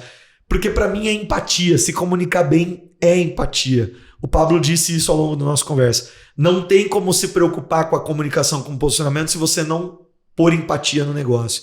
Boa. Então, até quando eu falo, eu não consigo, senhor gesseiro, te disponibilizar 1 hora essa semana, eu não tenho essa 1 hora, porque eu tô pelo nosso cliente, eu tô por outros projetos e eu vou ter que retardar a nossa reunião ou delegar a nossa reunião. Eu encaro isso como empatia ao horário dele, porque se eu estivesse, eu tô respeitando a vida desse cara, como você bem colocou. Porque eu poderia me fazer ali como um cara frio para dizer que eu honrei com a expectativa dele e não entregar o que ele quer, que é a atenção. Ele, no primeiro momento, ele não quer o resultado. Ele e é justamente essa conversa difícil, porém simples. Perfeito. A partir do momento que você fala para ele, olha, eu não tenho esse tempo. Eu não consigo fazer isso. Por mais que doa, ele vai entender. Ele vai entender. E, ao mesmo tempo, você vai estar respeitando o tempo dele, respeitando a vida dele, sendo empático, e com isso você também não vai gerar nenhum tipo de desgaste, porque vamos supor que você encaixasse no seu tempo. Você não vai atender ele com qualidade, Exatamente. Você não vai conseguir dar a atenção que ele precisa, e assim por diante. Né? É incrível, porque os feedbacks que eu falei que deu repercussão, essencialmente partiram da minha família, por achar extremamente ético e transparente eu me posicionar dessa forma. Boa. Então eles se identificaram e elogiaram até o meu poder de elaboração na narrativa e vieram dos parceiros. Uau. De gente que eu nem conheço, que me pede 1 hora que pede 1 hora do meu dia, da minha atenção, que falou, cara, eu passei a te admirar mais depois disso, por mais que eu não consiga 1 hora com você, eu já sei com quem é que eu tô tratando. E quando você me falou que eu não posso te dizer que é o meu diferencial, que o meu diferencial mora no atendimento, eu preciso saber aonde está meu diferencial para te vender. Talvez eu não esteja preparado para te apresentar a minha empresa. Porra. E a hora que eu ouvi isso, Brunão, eu falei, caraca, velho. Porra. Teve um rapaz que nem é parceiro meu, que disse assim, cara, a gente tá precisando de mais gente assim no mercado da arquitetura. Porque planeta você Terra, aumentou minha consciência. Não no mercado de arquitetura, não, tudo. Mas isso é real. A gente vive num país hoje que você fazer o mínimo, você está sendo diferenciado. É isso, cara. Né? Corte de Reels aqui. Não, é o meu gancho? É o meu gancho? Por favor, é o meu gancho? Bruno. Todo episódio. Mas é verdade, Lá cara. vem o jargão do Bruno. Não, todo episódio a gente fala sobre as empresas que querem fazer marketing, mas na verdade não resolveram dentro de casa ainda. Porque o atendimento, geralmente, né, o básico que a gente está colocando aqui, é muito mal feito ainda. Sim. A gente está no nível mais baixo. Então você que está pensando em fazer post de Instagram, tráfego pago, marketing outdoor, primeiro, ajeita dentro de casa, né? O atendimento legal, treinado, com empatia. Isso é a melhor estratégia de marketing que existe. E vamos trazer essa reflexão para uma única palavra. O que, na opinião de vocês, a gente precisa desenvolver para conseguir fazer o mínimo? Olha. Cara, fudeu. Fudeu. Eu não sei o que dizer. Esse cara já terminou o nosso podcast com uma palavra compilada, entende? Porque ele é o cara da estratégia. Você sabe qual é? Para você poder fazer o mínimo, você precisa pensar como servidor. Você Boa. tem que servir. Ou seja, o que você tem que ter desenvolvido em você para fazer o mínimo para alguém? Empatia. Acertei? Empatia. Ponto pra você. Empatia. Essa é a palavra, talvez, do podcast. Boa. Porque já respondeu. Porque o que acontece? Você pega, por exemplo, outras culturas, né? A gente fala assim, vamos nos encontrar amanhã às 11 horas. Mas espera aí, às 11 horas inglesa ou brasileira? Né? Agora, por quê? Por que a gente usa isso? O inglês ele tem uma cultura diferenciada em relação a isso. Boa. Não existe esse negócio de chegar atrasado. Como assim chegar atrasado? Às vezes não é nem a questão de chegar atrasado, mas não avisar que vai chegar atrasado também.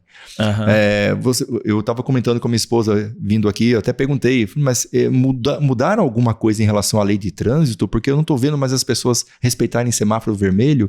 Né? Tem algum tipo de restrição? Quando não tem ninguém no cruzamento, as pessoas podem passar, porque isso está se tornando cultural. Né? É verdade, você tem razão. E isso tem a ver também com o quê? Empatia, respeito. Independente se tem alguma pessoa vindo ou não, você vai fazer a sua parte em relação ao outro, ao qual você tem uma convivência. Então eu acredito que sim, o mínimo ele está muito atrelado à empatia. Boa. Quanto mais empático você é, ou tem mais empatia dentro da sua cultura, você vai se desenvolver mais. Você vai procurar novas formas de você se desenvolver para poder servir melhor, tanto na comunicação como tecnicamente, principalmente nas suas competências comportamentais. Porque a gente tem que ter uma diferença muito grande aqui entre competência técnica e comportamental. Então, se eu sou uma pessoa que não tenho disciplina, eu tenho que me desenvolver, pô. Eu tenho que ver o que existe sobre disciplina que eu possa estar me aprimorando, consumir, procurar um trabalho de autodesenvolvimento, de autoconhecimento. Boa. As pessoas não se preocupam muito com isso.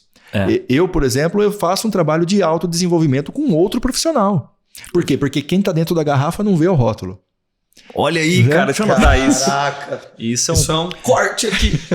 Você que está vivendo dentro do seu mundo, você não consegue enxergar do que você é feito, porque você está dentro do seu mundo. Boa. Então você precisa de alguém de fora para fazer a leitura do que você tem de ingredientes, né? Ler o seu rótulo para você poder entender do que você é feito. Olha aí. Eu jamais conseguiria fazer... E se eu fosse uma pessoa arrogante, que isso? Eu já estudei psicologia a vida inteira. Eu vou contratar alguém para... Né? Que é isso? Mas não é assim. E quanto mais você se permite desenvolver, mais você consegue enxergar o outro. Porque quando você se conhece, você conhece o outro. Você é feito do mesmo material, né? Olha aí. O Tiagão colocou aqui, muito bem colocado. Acho que todo mundo deveria ter um pouquinho de psicologia. Vamos parar para pensar. Nem todo mundo é motorista. Mas todo mundo tem que aprender a dirigir um carro. Passa por isso. Né? Sim. Então, por mais que eu não trabalhe como Uber ou qualquer outro tipo de trabalho que envolva essa habilidade, eu preciso ser um motorista. Eu preciso entender um pouco sobre direção. Sobre isso. Cara, eu sou pessoa, eu tô vivendo dentro de mim a vida inteira e eu vou ter que viver comigo a vida inteira. E eu não vou aprender sobre mim, eu não vou aprender sobre pessoas. Isso é o mínimo. Eu acho que a psicologia, ela faz parte de uma área do ser humano. Eu iria até mais além, Tiagão. Eu acho que a pessoa ela tem que saber de psicologia, mas ela também tem que saber sobre outras áreas. Perfeito. Espiritualidade é uma delas. Todos os pilares. Comportamento, atitude, o desenvolvimento de habilidades, desenvolvimento de resiliência. Saúde, porque na realidade, quando a gente fala de psicologia, a gente fala da saúde cognitiva, mental, mas a saúde espiritual, a saúde física. Total. Quantas pessoas estão vindo a gente aqui e são relapsas com as próprias escolhas? Total. Né? Então, o que nos trouxe até aqui não necessariamente é o que vai nos levar ao próximo passo. Perfeito. Então, se eu pudesse simplificar a fala do Pablo para vocês aqui agora, é muito simples. Você que não sabe, fala, cara, como ser empático? Pablo, como é ser empático? Tipo, o cara que tá ouvindo a gente aqui agora, e segunda-feira ele vai se preparar, hoje é segunda, a gente tá lançando o episódio, esse cara vai preparar para chegar na empresa amanhã, um dia novo, ou ele acabou de chegar no negócio. Como ele pode comunicar para o outro que ele está predisposto a viver empatia? Me dá um comportamento. Aliás, dá para essa galera aqui. Qual skill comportamental ele pode começar a exercitar? Escutativa. Escutar. E o que é escutativa? É escutar com atenção. Não é simplesmente escutar. É escutar prestando atenção. Tempo de qualidade. Com interesse. Eu quero saber. Cara, como é que foi seu dia, cara? Cara, o que você busca na tua vida? Entende a abordagem do Pablo ali fora? Top, não, já entendi. Absolutamente. Acho que já entendi. Muito bom. Porra, tô... Porque não tem como, olha só isso aqui. Não tem como. A gente precisa... Muitas pessoas me chamam para fazer palestra motivacional. Eu falo que eu não trabalho com isso.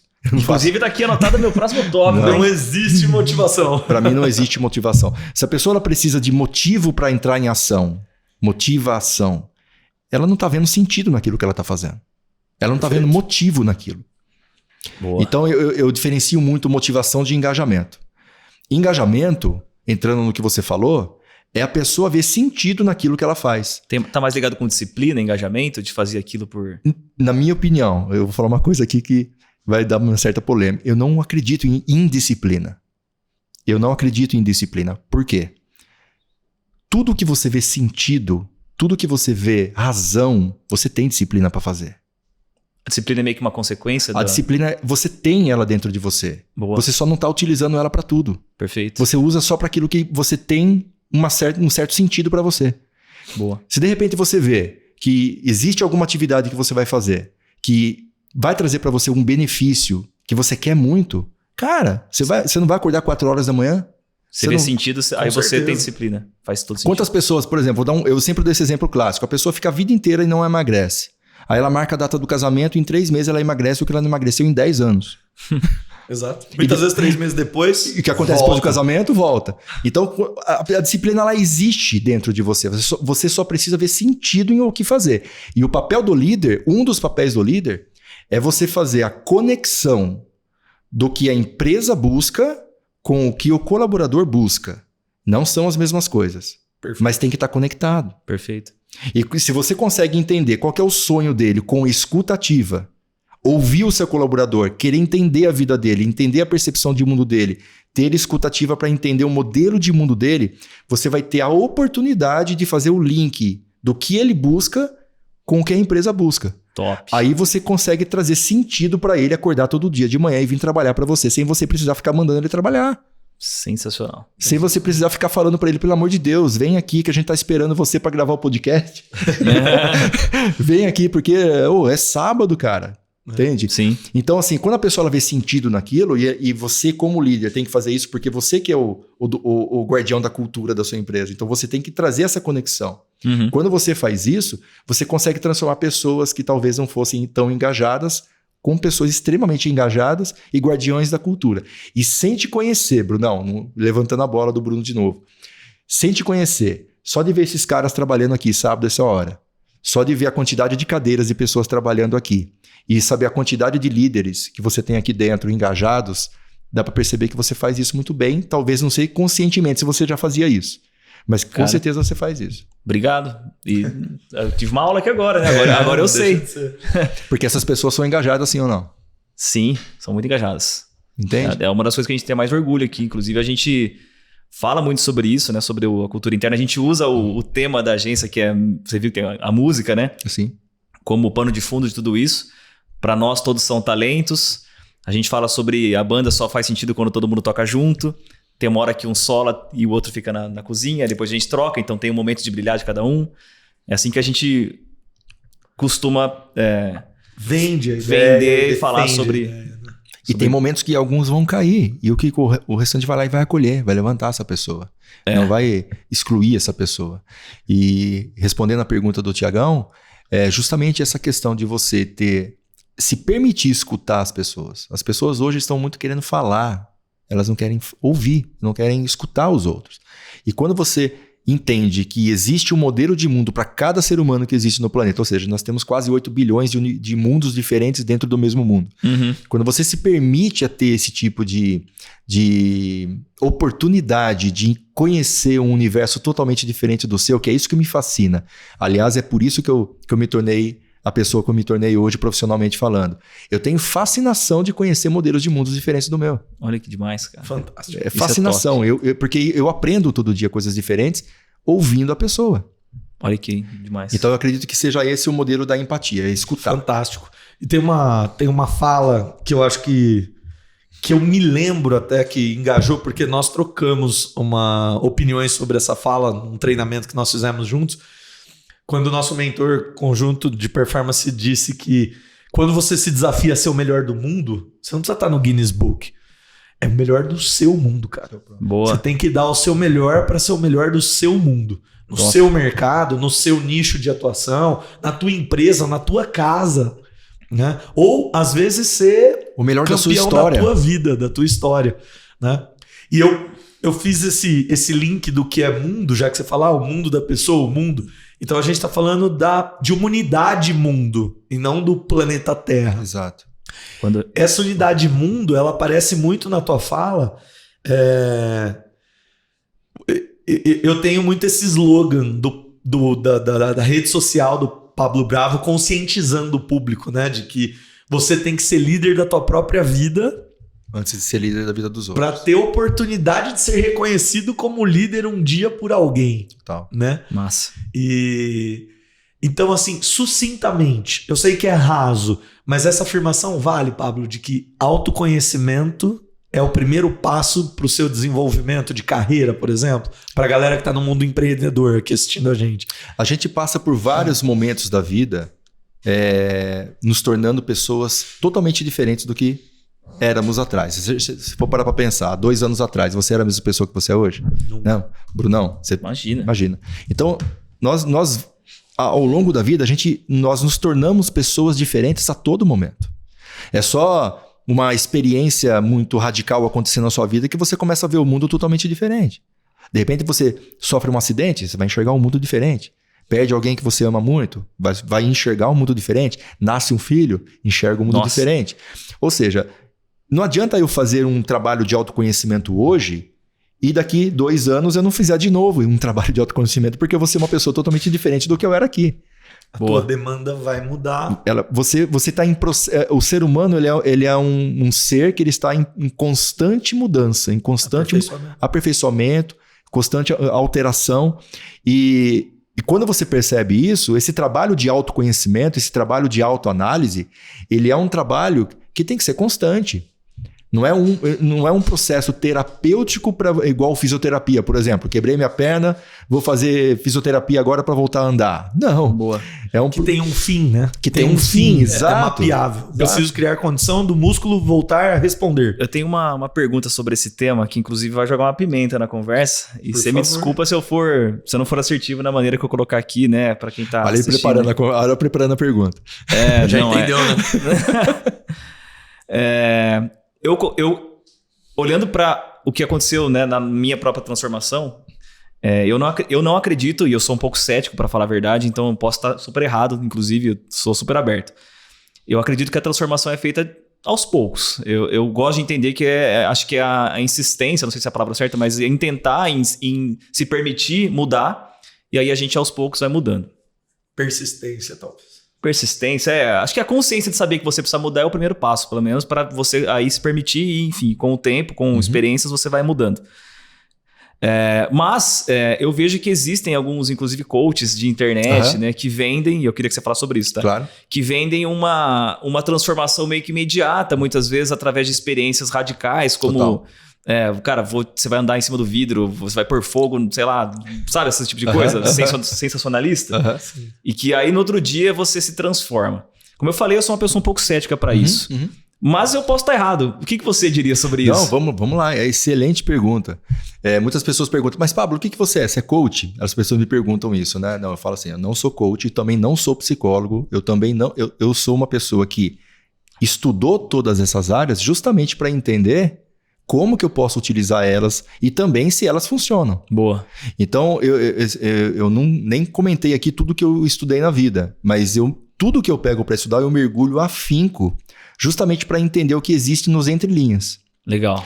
E o que eu busco estudar? Tudo que tem resultado com o ser humano. Então, eu fui estudar tudo que você imaginar, que eu percebo que até a acupuntura eu fui estudar, para você ter uma ideia, para entender coisas holísticas, para entender, geralmente assim, poxa, isso aqui tá funcionando, isso aqui tá dando resultado, deixa eu entender isso. Legal. Mas aí eu mergulhava, virava até instrutor, eu sou instrutor de Tai Chi Chuan também,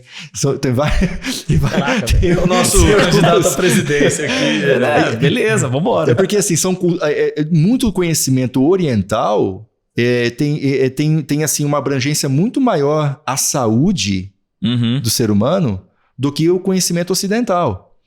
Por exemplo, o chinês ele não enxerga doença, ele enxerga pessoas doentes. Então, se a pessoa está com uma dor de cabeça, ele não vai curar essa pessoa com analgésico, ele vai entender como que está o seu trabalho, como que está seus relacionamentos, como que está a sua alimentação. Por quê? A dor de cabeça ela é só um sintoma. Boa. O Ocidente já vê diferente. Já toma um analgésico ali e vai trabalhar. É mais ou menos assim. Boa. Então, a visão oriental ela é muito mais complexa e profunda em relação ao ser humano em si. Então, eu tenho muita da minha bagagem veio também desse tipo de conhecimento. Ok. E o coaching foi uma das áreas que eu me aprofundei muito para entender se realmente isso funcionava, como que isso funcionava, tal. O coaching ele é muito baseado em perguntas socráticas. Quem realmente sabe fazer coaching, quem realmente tem conhecimento, porque o coaching ele foi muito banalizado, né? Ok. Justamente por ele não ser regulamentado. Qualquer um pode ser coach num curso de final de semana. Daí a pessoa faz um curso de final de semana e vira coach.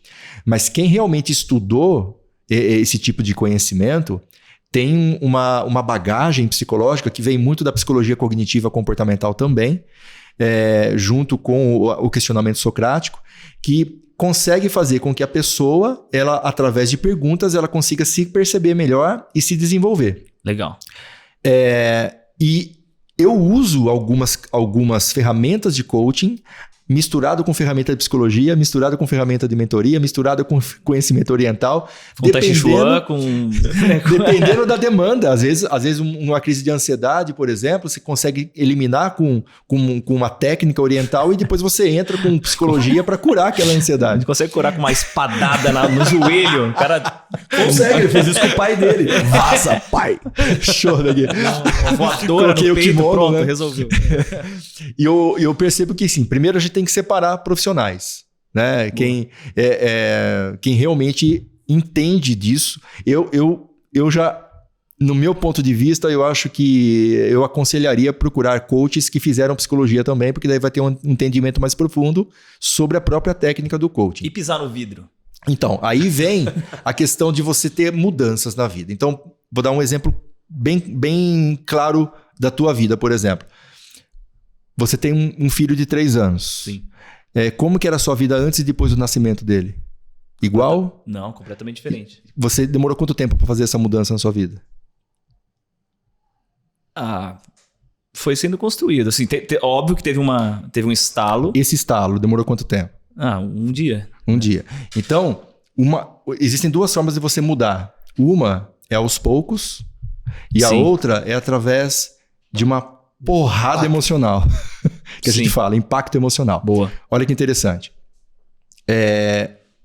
Eu acredito que vocês dois já tiraram 10 em alguma prova na vida, certo? 10. Assim, acho que sim. Literais. Isso. Qual foi a última prova que vocês tiraram 10? Vocês lembram ou não? Você lembra, Tiagão? Não. Não lembra. Não. Mas peraí, você tirou 10, cara. Vocês deviam saber. Por quê? Porque dentro do sistema acadêmico se subentende que se você tirou 10 em uma prova, você consegue entender tudo que está lá. Você aprendeu isso. Uhum. Mas vamos supor que vocês lembrassem qual prova que foi essa. Se eu desse a mesma prova para vocês hoje, será que a gente tiraria 10 de novo? Imagina. O Tiagão eu acho que tiraria. Jamais. Eu não. Agora, vamos pensar diferente. Bicicleta. Se você ficar 15 anos subir numa bicicleta, eu te dar uma bicicleta, você sai pedalando, sim ou não? Sim. Sim. Então, por que a bicicleta eu sei e a prova eu não sei? A bicicleta teve impactos emocionais que a prova não teve. Porém, aquelas matérias que eu gostava de fazer na escola, que tinha a ver com meu modelo de mundo, eu era melhor, eu gostava mais do professor e assim por diante. Boa. Perceba que a gente não lembra dos professores medianos, a gente só lembra dos melhores e dos piores. Mas os medianos não. Por quê? Porque não tivemos impactos emocionais. Os momentos que você mais lembra da sua vida foram os momentos que você teve mais tristeza, mais alegria, mais êxtase, mais raiva. Mais uma vez um conceito da publicidade, mas vamos lá. E Criar aí, emoção. Exato. e emoção. Então, quando você tem um impacto emocional muito grande, você tem uma transformação muito grande acontecendo em você ali. Boa.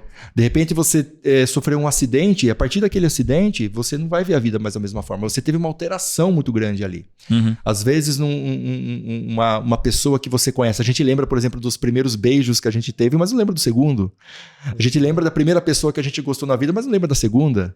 Boa. Né? Então, por isso que a nossa infância ela é cheia de momentos de aprendizagem. Por quê?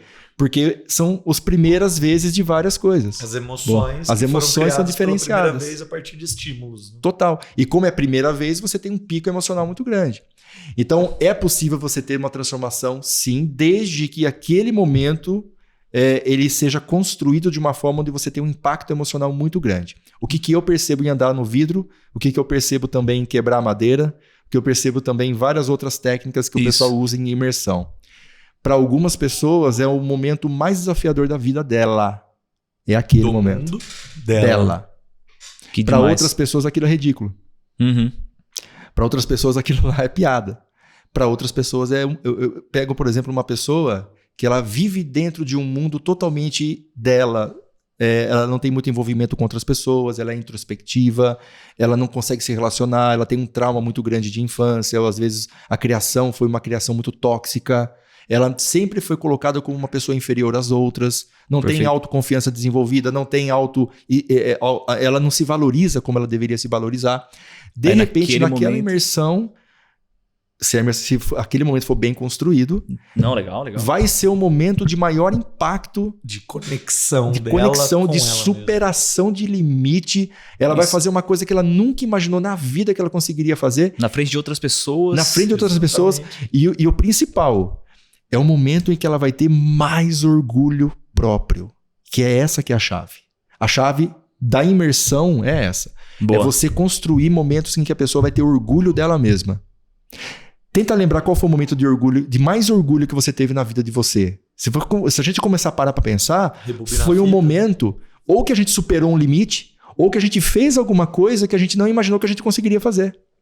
Boa. E quantos momentos desses a gente tem na nossa vida ao longo de 30 anos? Quantos? São muito poucos. Então, quando você faz uma imersão dessa e você constrói isso numa imersão dessa, você está construindo um setting onde a pessoa ela vai ter a oportunidade de ter orgulho próprio. E se ela conseguir fazer isso, eu tenho vários casos, tá? De pessoas que passaram por uma imersão há 5 anos atrás e até hoje aquele foi o momento em que ela teve mais orgulho próprio da vida dela. E aí virou uma chave e ela mudou a atitude, mudou Ela começou a perceber que ela pode. Ela começou a perceber que ela consegue ter alguns limites superados quando ela acessa dentro dela o sentimento que aquilo causou. Né? O sentimento que aquilo causou e também o gatilho que fez ela causar aquela coragem, de passar pelo vidro. Aquilo. Exato. Acabei de mudar de ideia. Obrigado. Por exemplo, ela vai passar pelo vidro. Se a imersão for muito bem construída, eu não vou fazer ela passar pelo vidro apenas. Eu vou fazer ela se conectar com o momento da vida dela para trazer para ela a coragem que ela precisa para passar pelo vidro.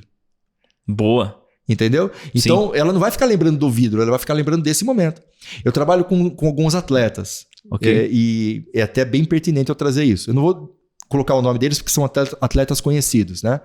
E uma dessas pessoas é uma menina. Ela estava num momento da vida dela que ela não estava mais acreditando nela mesma. Ela não estava conseguindo entender como que ela conseguiria superar a adversária, tá? É uma atleta de um jogo individual, não é coletivo. E trabalhando com ela, a gente conseguiu perceber que ela não estava conseguindo desenvolver uma conexão mental com algum momento da vida dela que mostrou que ela tinha capacidade de ser melhor que o adversário. Olha aí. Aí eu só fiz essa conexão com o momento em que ela se superou. A partir daí ela começou a ganhar praticamente, não vou falar todos os jogos, mas 90% dos jogos.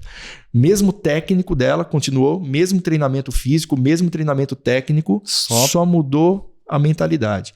Começou a ganhar um jogo atrás do outro. Porque ao ela se conectar com esse momento, ela percebeu, cara, eu tenho uma evidência na minha vida que mostra que eu posso.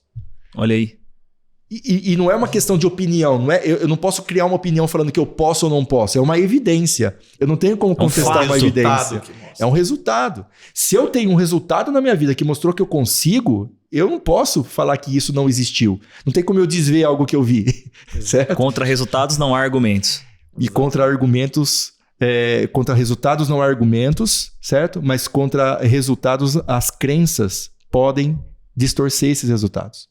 Esse que é o problema. A gente fala assim, contra fatos não há argumentos, né? Boa. Mas contra crenças não há fatos. Top. Dependendo do que a pessoa está acreditando, ela vai distorcer esse fato. Verdade. Sensacional. Então eu preciso trabalhar isso nela. Aí a imersão faz sentido.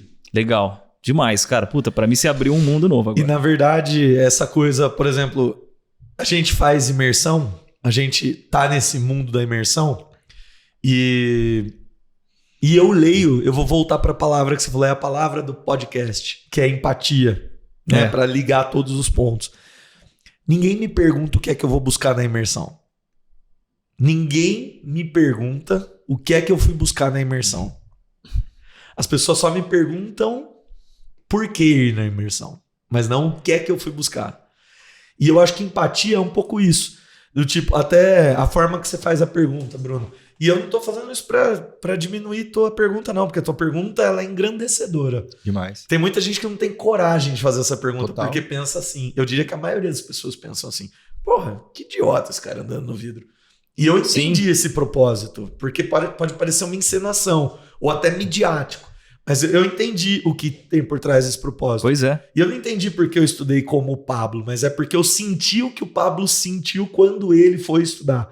Eu não conheço de psicologia e das técnicas orientais o suficiente para viver isso. Aliás, para viver disso. Mas eu já consigo viver isso. Porque eu sinto e eu estudo com autoconhecimento o suficiente para olhar para a pessoa empaticamente e falar: caraca, ela precisou andar no vidro. Porque tem muita gente, cara, que conecta assim. Tem um dos grandes players brasileiros que convida a pessoa a mudar o nome dela para Eu Sou. A gente estava numa imersão há pouco tempo e a gente sentou para almoçar com um rapaz e ele, me segue na rede social aí, pega meu @, Eu Sou, taranana, e o nome dele. Aí eu falei: cara, legal. Você provavelmente se formou com tal player. Aí, caraca, você é bom mesmo, você sabe, tal. A proposta desse player, o Pablo tá aqui, é conectar a pessoa sobre a essência, sobre o que ela é. Então, cara, vai pro mundo e diz quem você é. Sim. Legal demais. Então, o @ dela é Eu Sou. E aquilo faz tanto sentido para algumas pessoas, cara, que não só põem o @ Eu Sou, taranana, como aquilo passa a ser um pilar de sustentação para quando ela sente algo que desconecte da essência. Ela fala: não, eu sou. Pode crer. Não, E existem vários gatilhos. Se a gente for pensar, por exemplo, na cultura budista, por que eles raspam a cabeça? Né? Porque quando ele se olha no espelho, ele sabe que a partir daquele momento ele já está se enxergando de uma forma diferente. É tudo gatilhos. Claro que cada cultura vai ter a sua. Perfeito. Né? Agora, uma coisa muito importante a gente colocar aqui sobre essa pergunta que você fez, que eu acho que é bastante pertinente. Dentro das imersões, que eu participei de várias imersões como staff. Lembra que eu falei para você, quando eu vou estudar, eu quero mergulhar. Boa. Então, eu participei de staff de várias pessoas fazendo imersão. E eu percebi uma falta de cuidado absurda com as pessoas. A gente nunca pode colocar a integridade das pessoas em risco. Então, por exemplo, eventos colocando alguns tipos de atividade de alto impacto emocional e não tem uma ambulância, não tem um bombeiro ali. se caso acontecesse alguma coisa. Porque quando a pessoa passa por um impacto emocional muito grande, você não sabe o que pode acontecer. Boa. Essa pessoa ela pode desmaiar, ela pode perder a consciência, ela pode, de repente, ter algum tipo de... A gente não sabe se ela tem algum problema cardíaco, não sabe se ela vai ter algum tipo de convulsão. Então, precisa de um certo cuidado para fazer isso. E eu não vi esse cuidado, eu vi simplesmente pessoas vendendo imersões uma atrás da outra, e que importa a quantidade de pessoas que cabem, e elas se gabam ainda. Eu coloquei 5.000 pessoas num lugar, coloquei 2.000 pessoas num lugar. E eu não vejo isso saudável. Então a gente poderia assumir que existem os sérios e existem os não tão sérios. Uma coisa que eu percebi, que é muito interessante, é que quando você começa a fazer um trabalho, principalmente dentro da internet hoje, como influencer, você começa a impactar pessoas que estão com um déficit emocional muito grande naquele momento, e elas precisam de um guru. Boa. Elas precisam de uma pessoa para dar um norte. Aí o que acontece? Alguns players, eles começam a acreditar que realmente eles são os gurus. Eles começam a acreditar que realmente eles são donos da palavra. Esse papel. Porque as pessoas estão trazendo esse papel para ele, e ele não está tendo, infelizmente, a sensibilidade suficiente para entender que naquele momento as pessoas estão em um momento de carência. Uhum. E por isso que elas estão colocando esse papel nele. Boa. Tanto é que num processo de desenvolvimento você fica perto de um mentor por pouco tempo. Você não vai ficar com ele a vida inteira. Boa. Você fica com ele alguns meses e já para o próximo. E quando o player ele se coloca nessa posição, ele começa a acreditar que tudo que ele fizer, tudo que ele falar, tudo que ele colocar como ideia é lei. Aí Entendi. Ele começa a, por exemplo, fazer esse tipo de imersão, falando algumas coisas onde cria crença na cabeça das pessoas, e às vezes colocando até a própria integridade dela em risco, até a vida dela em risco, como a gente viu que aconteceu, né, com alguns players aí. Então tem que ter responsabilidade que vem da empatia, você tem que prezar a integridade da pessoa, e você, acima de tudo, você tem que respeitar o momento, o processo de desenvolvimento dela. Boa. Né? Então Boa. Tem que ter algum tipo conhecimento, eu diria, viu, Pablo? Porque tem muita gente também aplicando hoje no mercado. Sem conhecimento. Por ter tido acesso à informação, já está reproduzindo-a. E não é bem por aí, cara. É o que você falou um pouco, eu reforço aqui, a banalização da técnica de coach. Né? Hoje, você fala o nome, ele é taxado, Sim, ele é julgado. Total. E infelizmente isso acontece porque o cara se forma num fim de semana e ele vende isso, cara. Eu sou. Não, você não é nada, você está. Total. E aí, cara, para estar coach, você precisa ter experiência. Não é um fim de semana, um diploma, uma folha. E eu acho que as próprias pessoas não têm, o próprio coach não tem consciência disso, cara. Às vezes é isso. Eu acho que, Bruno, é infeliz a percepção de que os próprios formandos distorcem a opinião pública a respeito de uma técnica valiosíssima. Muito. Valiosíssima para troca humana, sabe? Total. Eu acho que a maioria das pessoas maioria, não são todas, elas tendem a se perder pela dor. Elas tendem, aliás, a procurar. Quando elas se sentem perdidas, isso nasce por uma dor. E tudo bem, tá tudo certo, cada um tem o seu momento. Ter um mentor, ter um coach, ou ter um terapeuta, ou qualquer coisa desse tipo, ou ter amigos, ou ter um podcast que te inspire, por que não? Uhum. É um encurtador de caminho. Não é sobre não ser capaz de fazer. Não é sobre não respeitar o tempo de... Não é sobre entender que as mudanças podem ser gradativas, lineares. Mas é sobre você ter clareza de falar, o que eu vou aprender em 10 anos, eu consigo aprender em 1? Boa. Consigo, desde que eu procure ajuda. E aí, para mim, empatia, que é o pilar da nossa conversa hoje, não pode ser lido como o único pilar da vida. O Pablo falou disso. Cara, tem uma coisa que para mim, para aceitar todo esse episódio, não só a empatia do nosso ouvinte, mas é humildade. Opa. E existe uma diferença entre humildade e empatia. Eu nem preciso falar. Se você for na semântica da palavra, você vai entender. Na etimologia da palavra, você vai entender. Se a gente não reconhecer os nossos limites e entender que com alguém que se preparou melhor, eu vou encurtar caminho, já que tempo na vida é finito, eu não sei qual é seu objetivo. Então você está ouvindo aqui, você sabe qual é o seu próximo passo na carreira ou na empresa ou sua próxima decisão? Cara, dá para você chegar no próximo passo mais rápido. E sabe quem me ajuda com isso? Todo mundo que tá à minha volta. O Bruno me fez uma pergunta essa semana. Aliás, é uma máxima do seu atendimento na tua atuação. Boa. Você vai lembrar, você fala assim, cara, imagina que o teu concorrente amanhã coloque em prática a ideia que você teve hoje. Como você vai se sentir? Quando ele faz isso, ele projeta, porque eu também sou cliente desse cara. Ele projeta em mim uma emoção do tipo, caralho. O que eu sinto é raiva e ao mesmo tempo uma decepção. Eu falo, não, nem fodendo que esse cara fez isso. E aí eu me decepciono comigo e aí você gera impacto. Você me fez andar no vidro. Pode crer. Você me fez andar no vidro. Boa. Através de uma explanação de impacto, você gerou em mim uma reflexão, quase como andar no vidro. Entendi. É claro que você não expôs a minha integridade física. É o pico emocional que ele estava precisando. Quando você falou assim, me gerou raiva, o que é a raiva? A raiva é uma movimentação interna que você tem para entrar em ação. Exatamente. Ela não é negativa.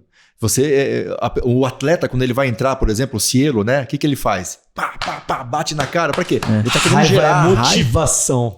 Ele vai entrar naquela piscina e ninguém vai pegar ele. Ele não vai nadar, ele vai voar. Boa. Né? A raiva, ela faz isso. Então, quando você gera esse tipo de impacto emocional nas pessoas, é a mesma coisa que o andar no vidro. Olha aí que legal, cara. E você não sabia que você fazia isso, né? Não tinha a menor ideia, Ele cara. tem a técnica pelo feeling. Natália Beauty usou uma frase, parafraseando, o sexto sentido só é ativado depois de você utilizar os 5 primeiros. Uau. O sexto sentido só é acionado quando você passa pelos 5 primeiros. Então as pessoas que gerem pelo feeling, e uma técnica de comunicação pelo feeling, é porque tem tanta experiência que ela já sentiu.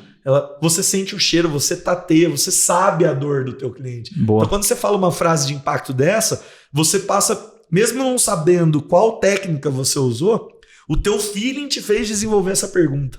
Pode crer. E o meu julgamento, quando eu te contrato como o meu mentor de marketing, de comunicação, é porque eu sei que por mais que você possa aprimorar a tua técnica, você sabe o que está fazendo.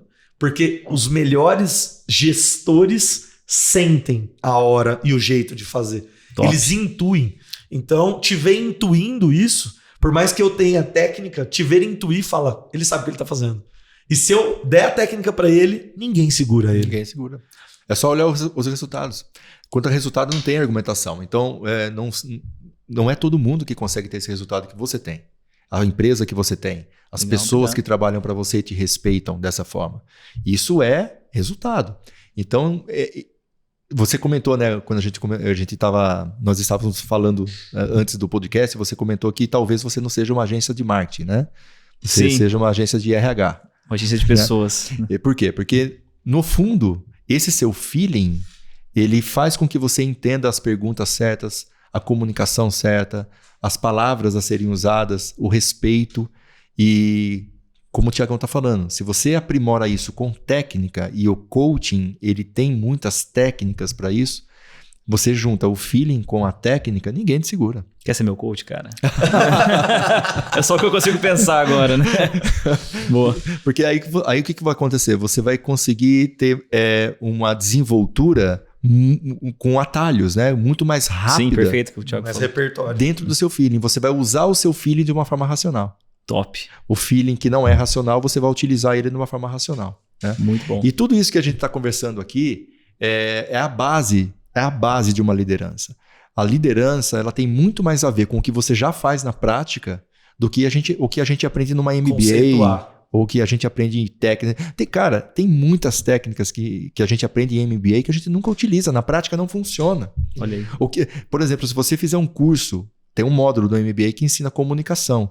O que é comunicação se não empatia? Perfeito. O que é comunicação a não ser uma escuta ativa? Você vai fazer uma venda hoje, você tem que se comunicar com o seu cliente. Qual é a primeira coisa que você faz? Escuta. Qual é a dor? Né? E o que você falou da humildade, eu acho que fecha muito bem a ideia, porque para você poder ter empatia, o que vem antes? Humildade.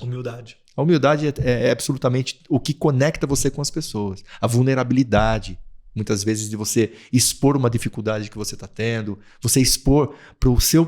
Quando você tem um colaborador e você expõe alguma dificuldade que você está tendo naquele momento, ele se conecta com você.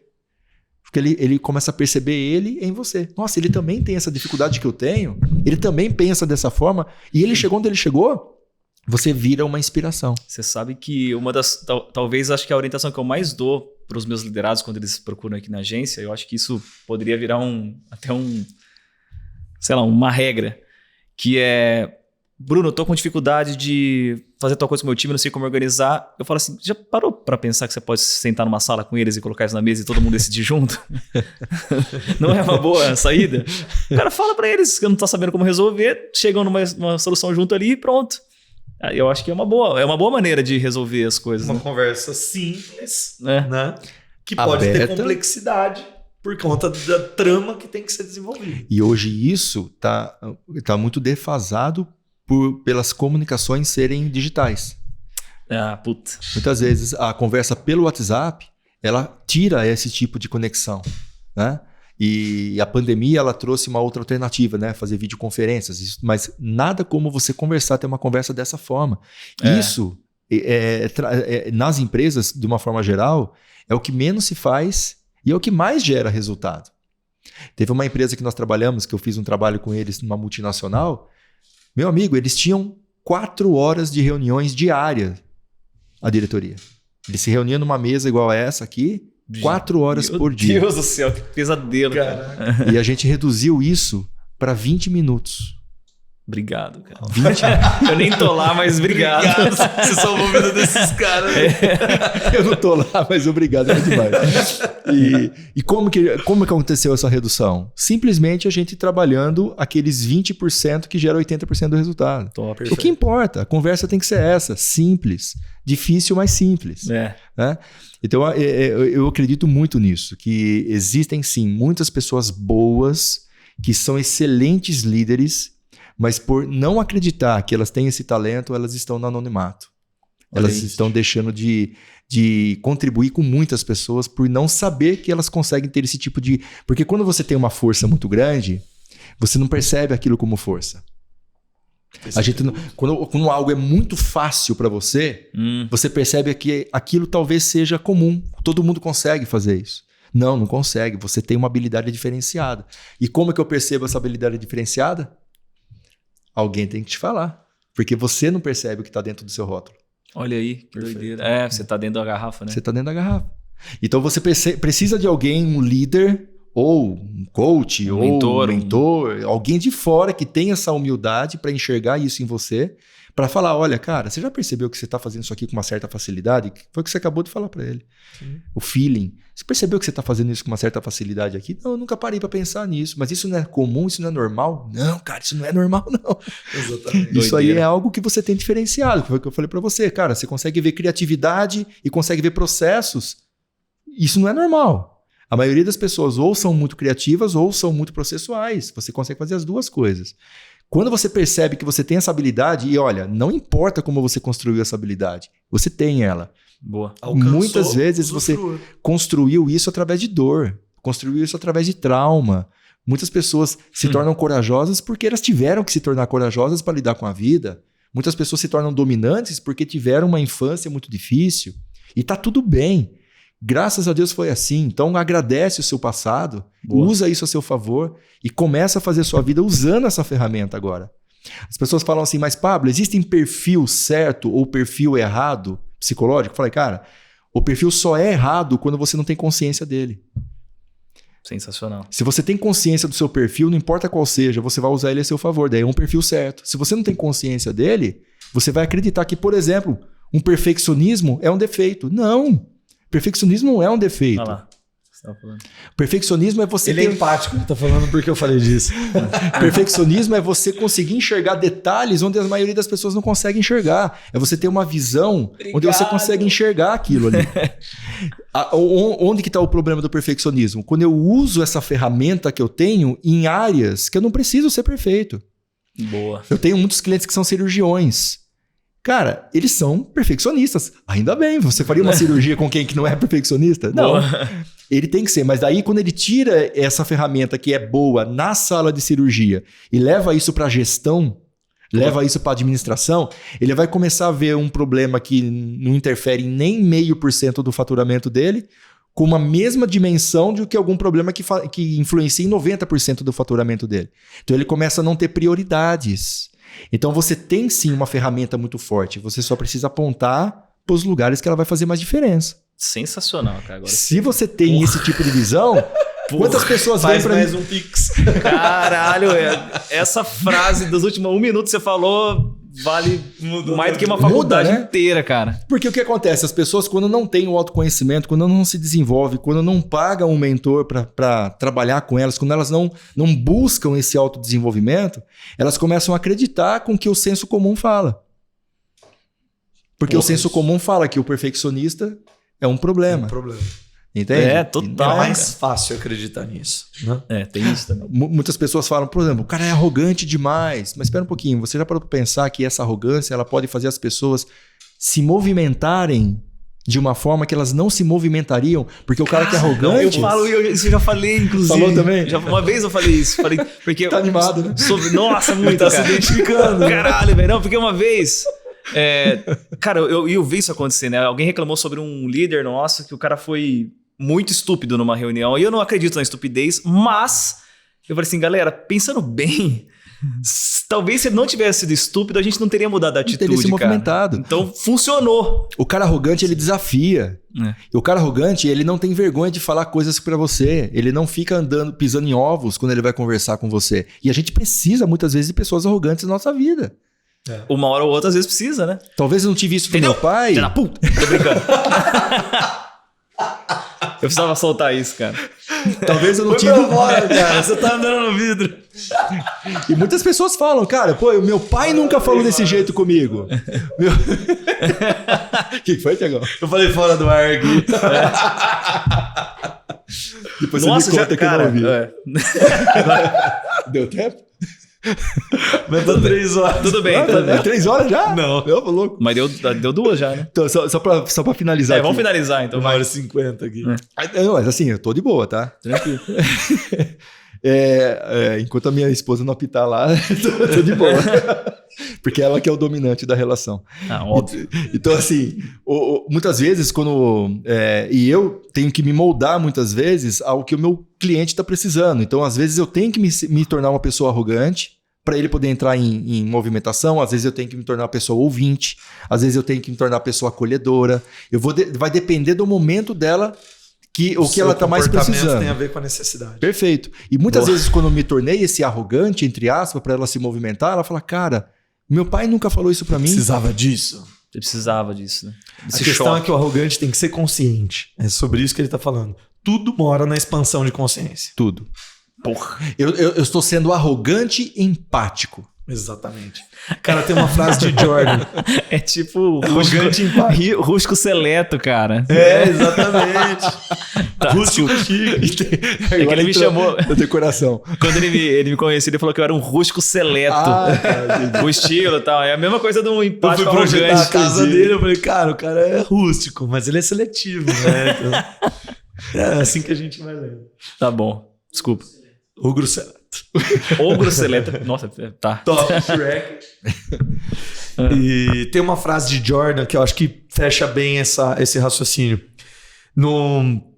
É que essa não é a frase como ele fala, Pablo. Mas para quem conhece de psicologia, é assim que interpreta. Quando ele diz assim, eu não conseguia ganhar os jogos sozinhos. Eu precisava do meu time.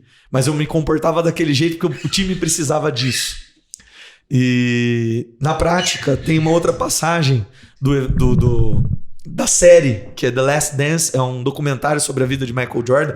Para mim, o maior esportista de todos os tempos e de todos os esportes, onde ele fala que ele só ganha os jogos porque ele filosofava.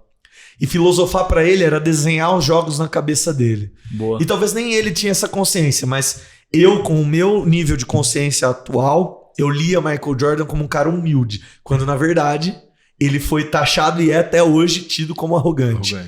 Ele desenhava os jogos na mente dele, Bruno, ele projetava os jogos, o que ele precisava fazer a partir das características das pessoas. Olha aí, cara. Como ele tinha que se comportar a partir do adversário para que ele vencesse os jogos. Para mim, a humildade mora em ele perceber que se ele não se adaptasse, ele não ganharia o jogo. A empatia tá em prol do resultado, eu preciso me redesenhar para vencer. E o time precisa de mim. Então ele estava sendo humilde e empático em entender que ele estava adaptando a atuação dele em prol do resultado. E líder. Não é à toa que ele era um líder. Exato. E o resultado dele fala por si só. Então a gente já tá falando agora que a gente viu o resultado do cara. Porque se ele pensasse assim, não tivesse tido resultado, talvez nós nem ouvíssemos a história dele. Mas nós estamos falando de um cara que a gente ouviu a história. E ele fala assim, eu precisava, a hora que eu saía de mim, e ele não diz saía de mim, ele fala saía do vestiário. Mas mostra ele no vestiário sozinho. E as pessoas falavam, tá vendo? Ele é arrogante, ele quer ficar sozinho. Mas ele precisava se conectar, fazer as projeções, e a hora que ele saía do vestiário, ele saía como um leão. Sim. Ele ia e ganhava os jogos. Sim, top. Ele sempre foi, em todos os jogos da carreira, o maior pontuador do time. E ele, por várias vezes, ele diz, eu precisei errar não sei quantas centenas de cestas para acertar algumas das mais importantes da carreira do basquete. Sim. Então, interpretando tudo que está por trás da fala de um cara que é prático, mora um poder psicológico absurdo. Ele não seria Michael Jordan.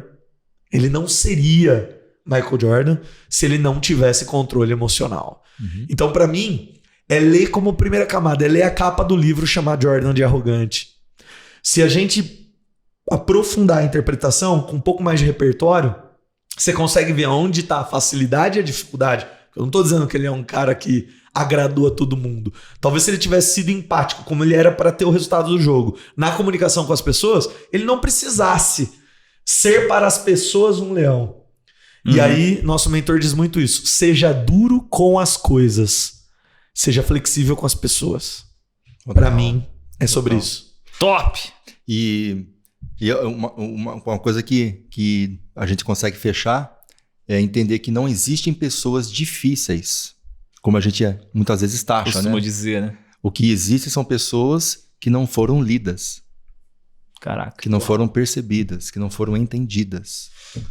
Galera desse episódio, durmam com essa, é só soco no rim aqui. Incrível. Voadora Bruno, dá no pra passar uma semana aqui conversando com esse cara. Cara, já vou virar outro cara. É sobre isso, irmão. Vai virar um Rusco mais top ainda. Exatamente. Já vou. Mas é o lance do... cheguei perto de um cara que já tô colhendo várias coisas aqui, ó. Absorvendo. Eu vou virar cliente desse cara também. Esse aqui eu já sou cliente, não tem jeito. Porra, bora. Bom, quero agradecer muito, viu, gente? Agradecer demais a oportunidade. Por mim, a gente ficaria aqui mais 2, 3 horas sem contar, sem olhar pro relógio, né? E agradecer demais mesmo. E sempre podem contar comigo, tá? Se quiserem fazer mais algum tipo de conversa sobre... Vamos falar de cultura chinesa, vamos falar de... Caraca, tem muito tema, cara. Coisa. No próximo episódio, aprenda a jogar xadrez. Né? Seja um campeão com o Pablo Bravo. Se a gente abrir um episódio para cada formação dele, nós fechamos umas 3 temporadas. Pablo Bravo. Vamos fazer isso. Pronto, né? Pablo, a gente que agradece pelo seu tempo, pela tua energia, pelo teu conhecimento em dividir isso com a galera. O nosso público aqui tá sempre atrás de trocar experiência. É uma ferramenta de network. Então a gente diz que, isso nos engrandece, mas a gente tá por essa galera aqui. Obrigado por trazer seu conhecimento, tua didática. É uma honra. Eu agradeço a Deus pela tua vida, é uma honra ser teu amigo. E que honra ter você na bancada aqui, engrandecendo o nosso projeto. Eu agradeço demais. Eu agradeço demais mesmo e é recíproco. Entendeu? Tudo que você comentou, você sabe disso. Muito obrigado. E prazer te conhecer, né, cara? Porra, idem. Foi muito bom, cara. Muito bom. Abriu a mente demais. E acredito que de muita gente que tá assistindo a gente aí também. Boa. Então, galera, curte aqui, comenta aí, compartilha com seus amigos, com seus familiares. O Instagram de todo mundo aqui na descrição, né? Boa. Se inscreve no canal aí, dá uma força pra gente. É isso aí. Vamos levar essa mensagem pra mais gente, beleza? Valeu, galera. Obrigado. Até a próxima. Um abraço.